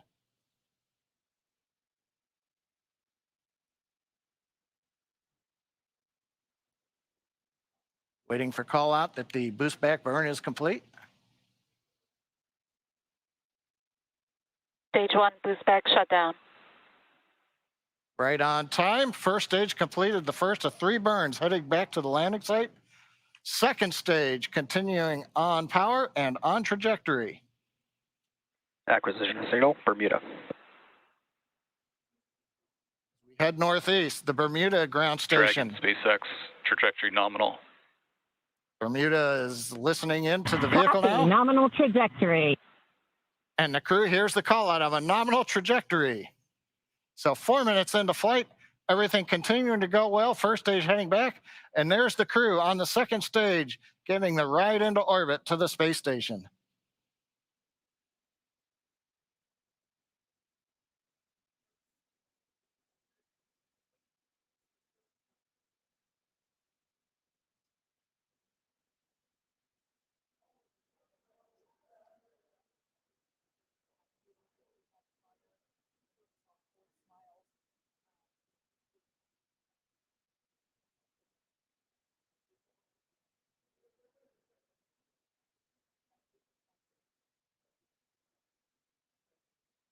Coming up, we're waiting for the next trajectory call out from the guidance officer. Dragon, SpaceX, trajectory nominal. Love to hear those words. A nominal trajectory for Dragon. Copy, nominal trajectory. And maybe even a little bit of excitement in the crew's voice. Commander Peggy Whitson calling back down, hearing that call out from GNC of a nominal trajectory. Left side of the screen, you can see the first stage. It's now beginning to orient itself so that the engines are pointed down towards the land as we will be descending towards landing zone 1 in Cape Canaveral. The 4 titanium grid fins have all deployed. They'll help guide Acquisition signal, boss. They'll guide the first stage through once we get into the atmosphere following the entry burn, which will be coming up here in another couple of minutes.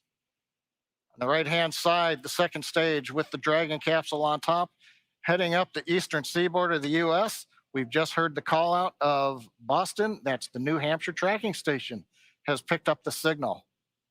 Dragon, SpaceX, trajectory nominal. GNC continuing to make those call outs that we want to hear. Everything Trajectory continuing to nominal. look good. And the crew echoing them right back down. Good comms with the crew. We've been able to bring some live video shots from inside the capsule as they're headed to space. And there's another view of the crew. Stage 1 entry burn startup. And there we heard that the startup burn for that stage 1 booster, you can see it there on the left-hand side of your screen, has now begun. Stage 1 entry burn shutdown.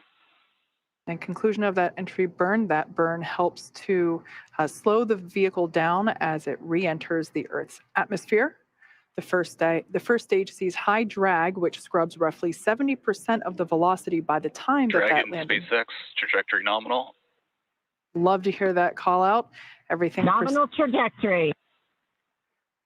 Beautiful view of planet Earth coming to us from the second stage views on the right-hand side. Left-hand side, our first view of the Space Coast once again. This booster is attempting a landing at LZ1. Stage 1 transonic. That booster is now traveling near the speed of sound. Live view coming to you from one of our tracking cameras. We can see the grid fins actuating to help steer the booster down. Stage 1 landing burn. Stage 2 FTS has saved. Standing by to... Stage 1 landing leg deploy.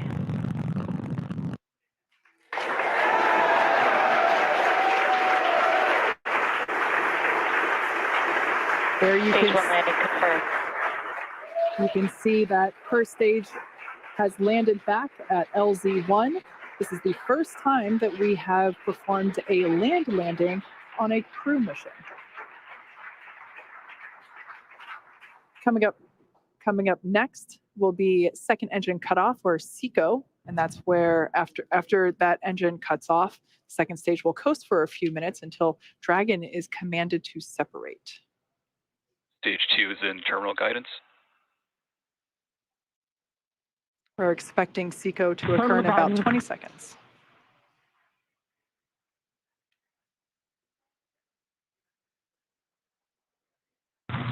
Shannon. Copy, Shannon.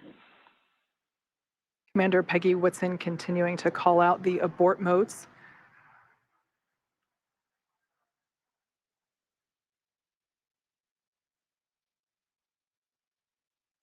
SECO.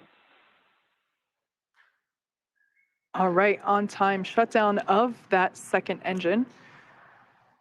Also confirming that the launch escape system is now disarmed. Dragon SpaceX, nominal orbit insertion.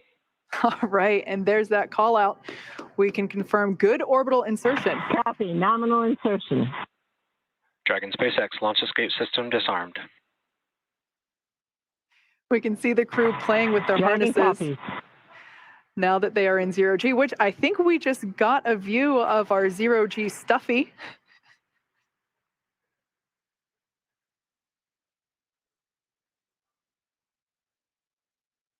Clearly the crew is having fun already.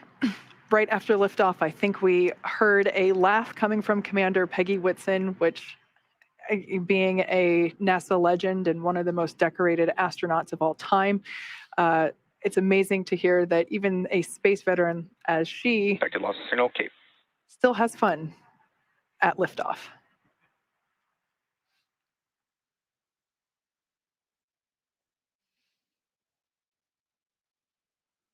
The next event that we have coming up at just around T plus 12 minutes is Dragon separation.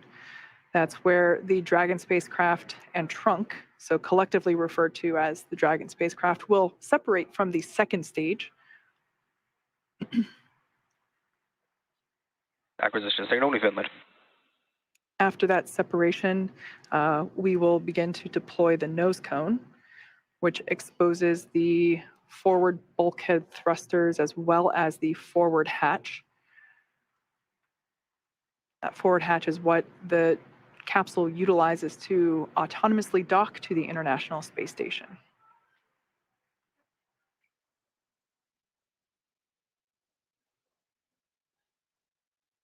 Going from left to right, everyone's having fun, clearly. We have mission specialist Rayyanah Barnawi. To the right of her is pilot John Shoffner. Then we have Commander Peggy Whitson. And on the far right, mission specialist AlQarni. We can see that the excess strap on some of the harnesses, as well as the writing utensil for their tablets, they continue to play around with as they are experiencing zero-G for the first time. At least we can say that for 3 of the 4 astronauts on board today.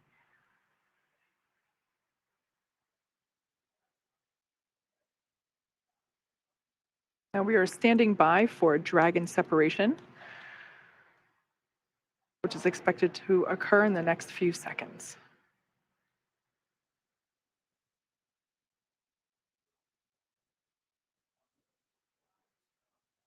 Dragon separation. And there you can see live on your screen that Dragon trunk and capsule. That's a really cool view. That's actually SpaceX launch director. A very great flight. Wish you safe travels. And a few words from our chief engineer as well. Thanks for putting your trust in the Falcon 9 team. Hope you enjoyed the ride to space. Have a great trip on Dragon. Welcome home to zero-G, Peggy. That was SpaceX Chief Engineer Bill Gerstenmaier. Good to be here. It was a phenomenal ride.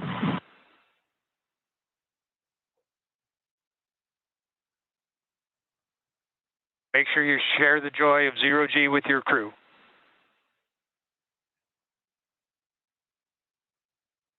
We will do that.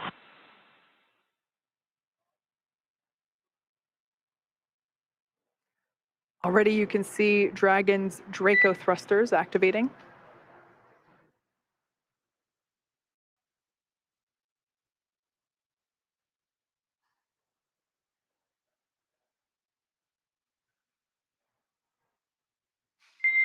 Dragon SpaceX, nominal dehumidifier activation and surface section Draco checkouts. Nose cone deploy is in progress. Hooks are opening. Dragon copy. All right, great news there to let us know that the hooks, there are two sets of hooks. Signal Bermuda. Two sets of hooks that are now disengaging. And once that is complete, we are able to deploy, open the nose cone.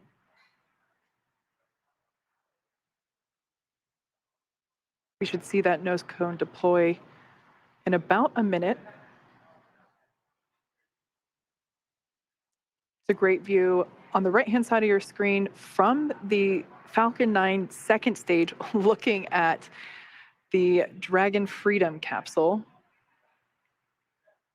And of course, the crew on the left-hand side playfully acclimating to their new zero-G environment. You can see the zero-G indicator in the background. And I love this view. This view is over the shoulders of Commander Peggy Whitson, who here is on the left-hand side, or the left seat, and pilot John Shoffner is on the right seat here, looking at what they're looking at. These are the crew display panels that they utilize in flight to track which thrusters are firing, what phase of the mission that they are in, as you can see, where they are around the globe.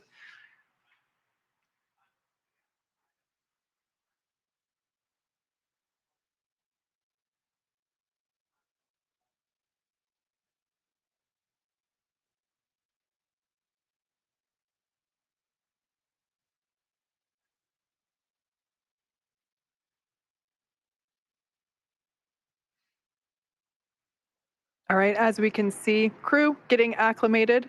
The nose cone hooks are in the process of being disengaged, so they are starting to open. And once those that is complete, we are able to open the nose cone and expose the forward hatch. So incredible. Well, today's launch is certainly one more for the history books, and yet the story is just getting underway. Leah, with the crew officially on their way to the International Space Station, how are things tracking there in mission control at Johnson Space Center? Hey, Duke. Well, the chase has officially begun with Dragon heading toward the International Space Station. So with successful launch of Axiom Mission 2 at 7 p.m. Eastern, the teams here at NASA's Johnson Space Center are going to be monitoring Dragon's flight to the International Space Station over the next 16 hours. Our role in this journey really kicks in at a period called Integrated Operations. This is where Dragon is much closer to the station. And at this point, NASA, SpaceX, and Axiom Space teams are all in lockstep to get the crew safely docked.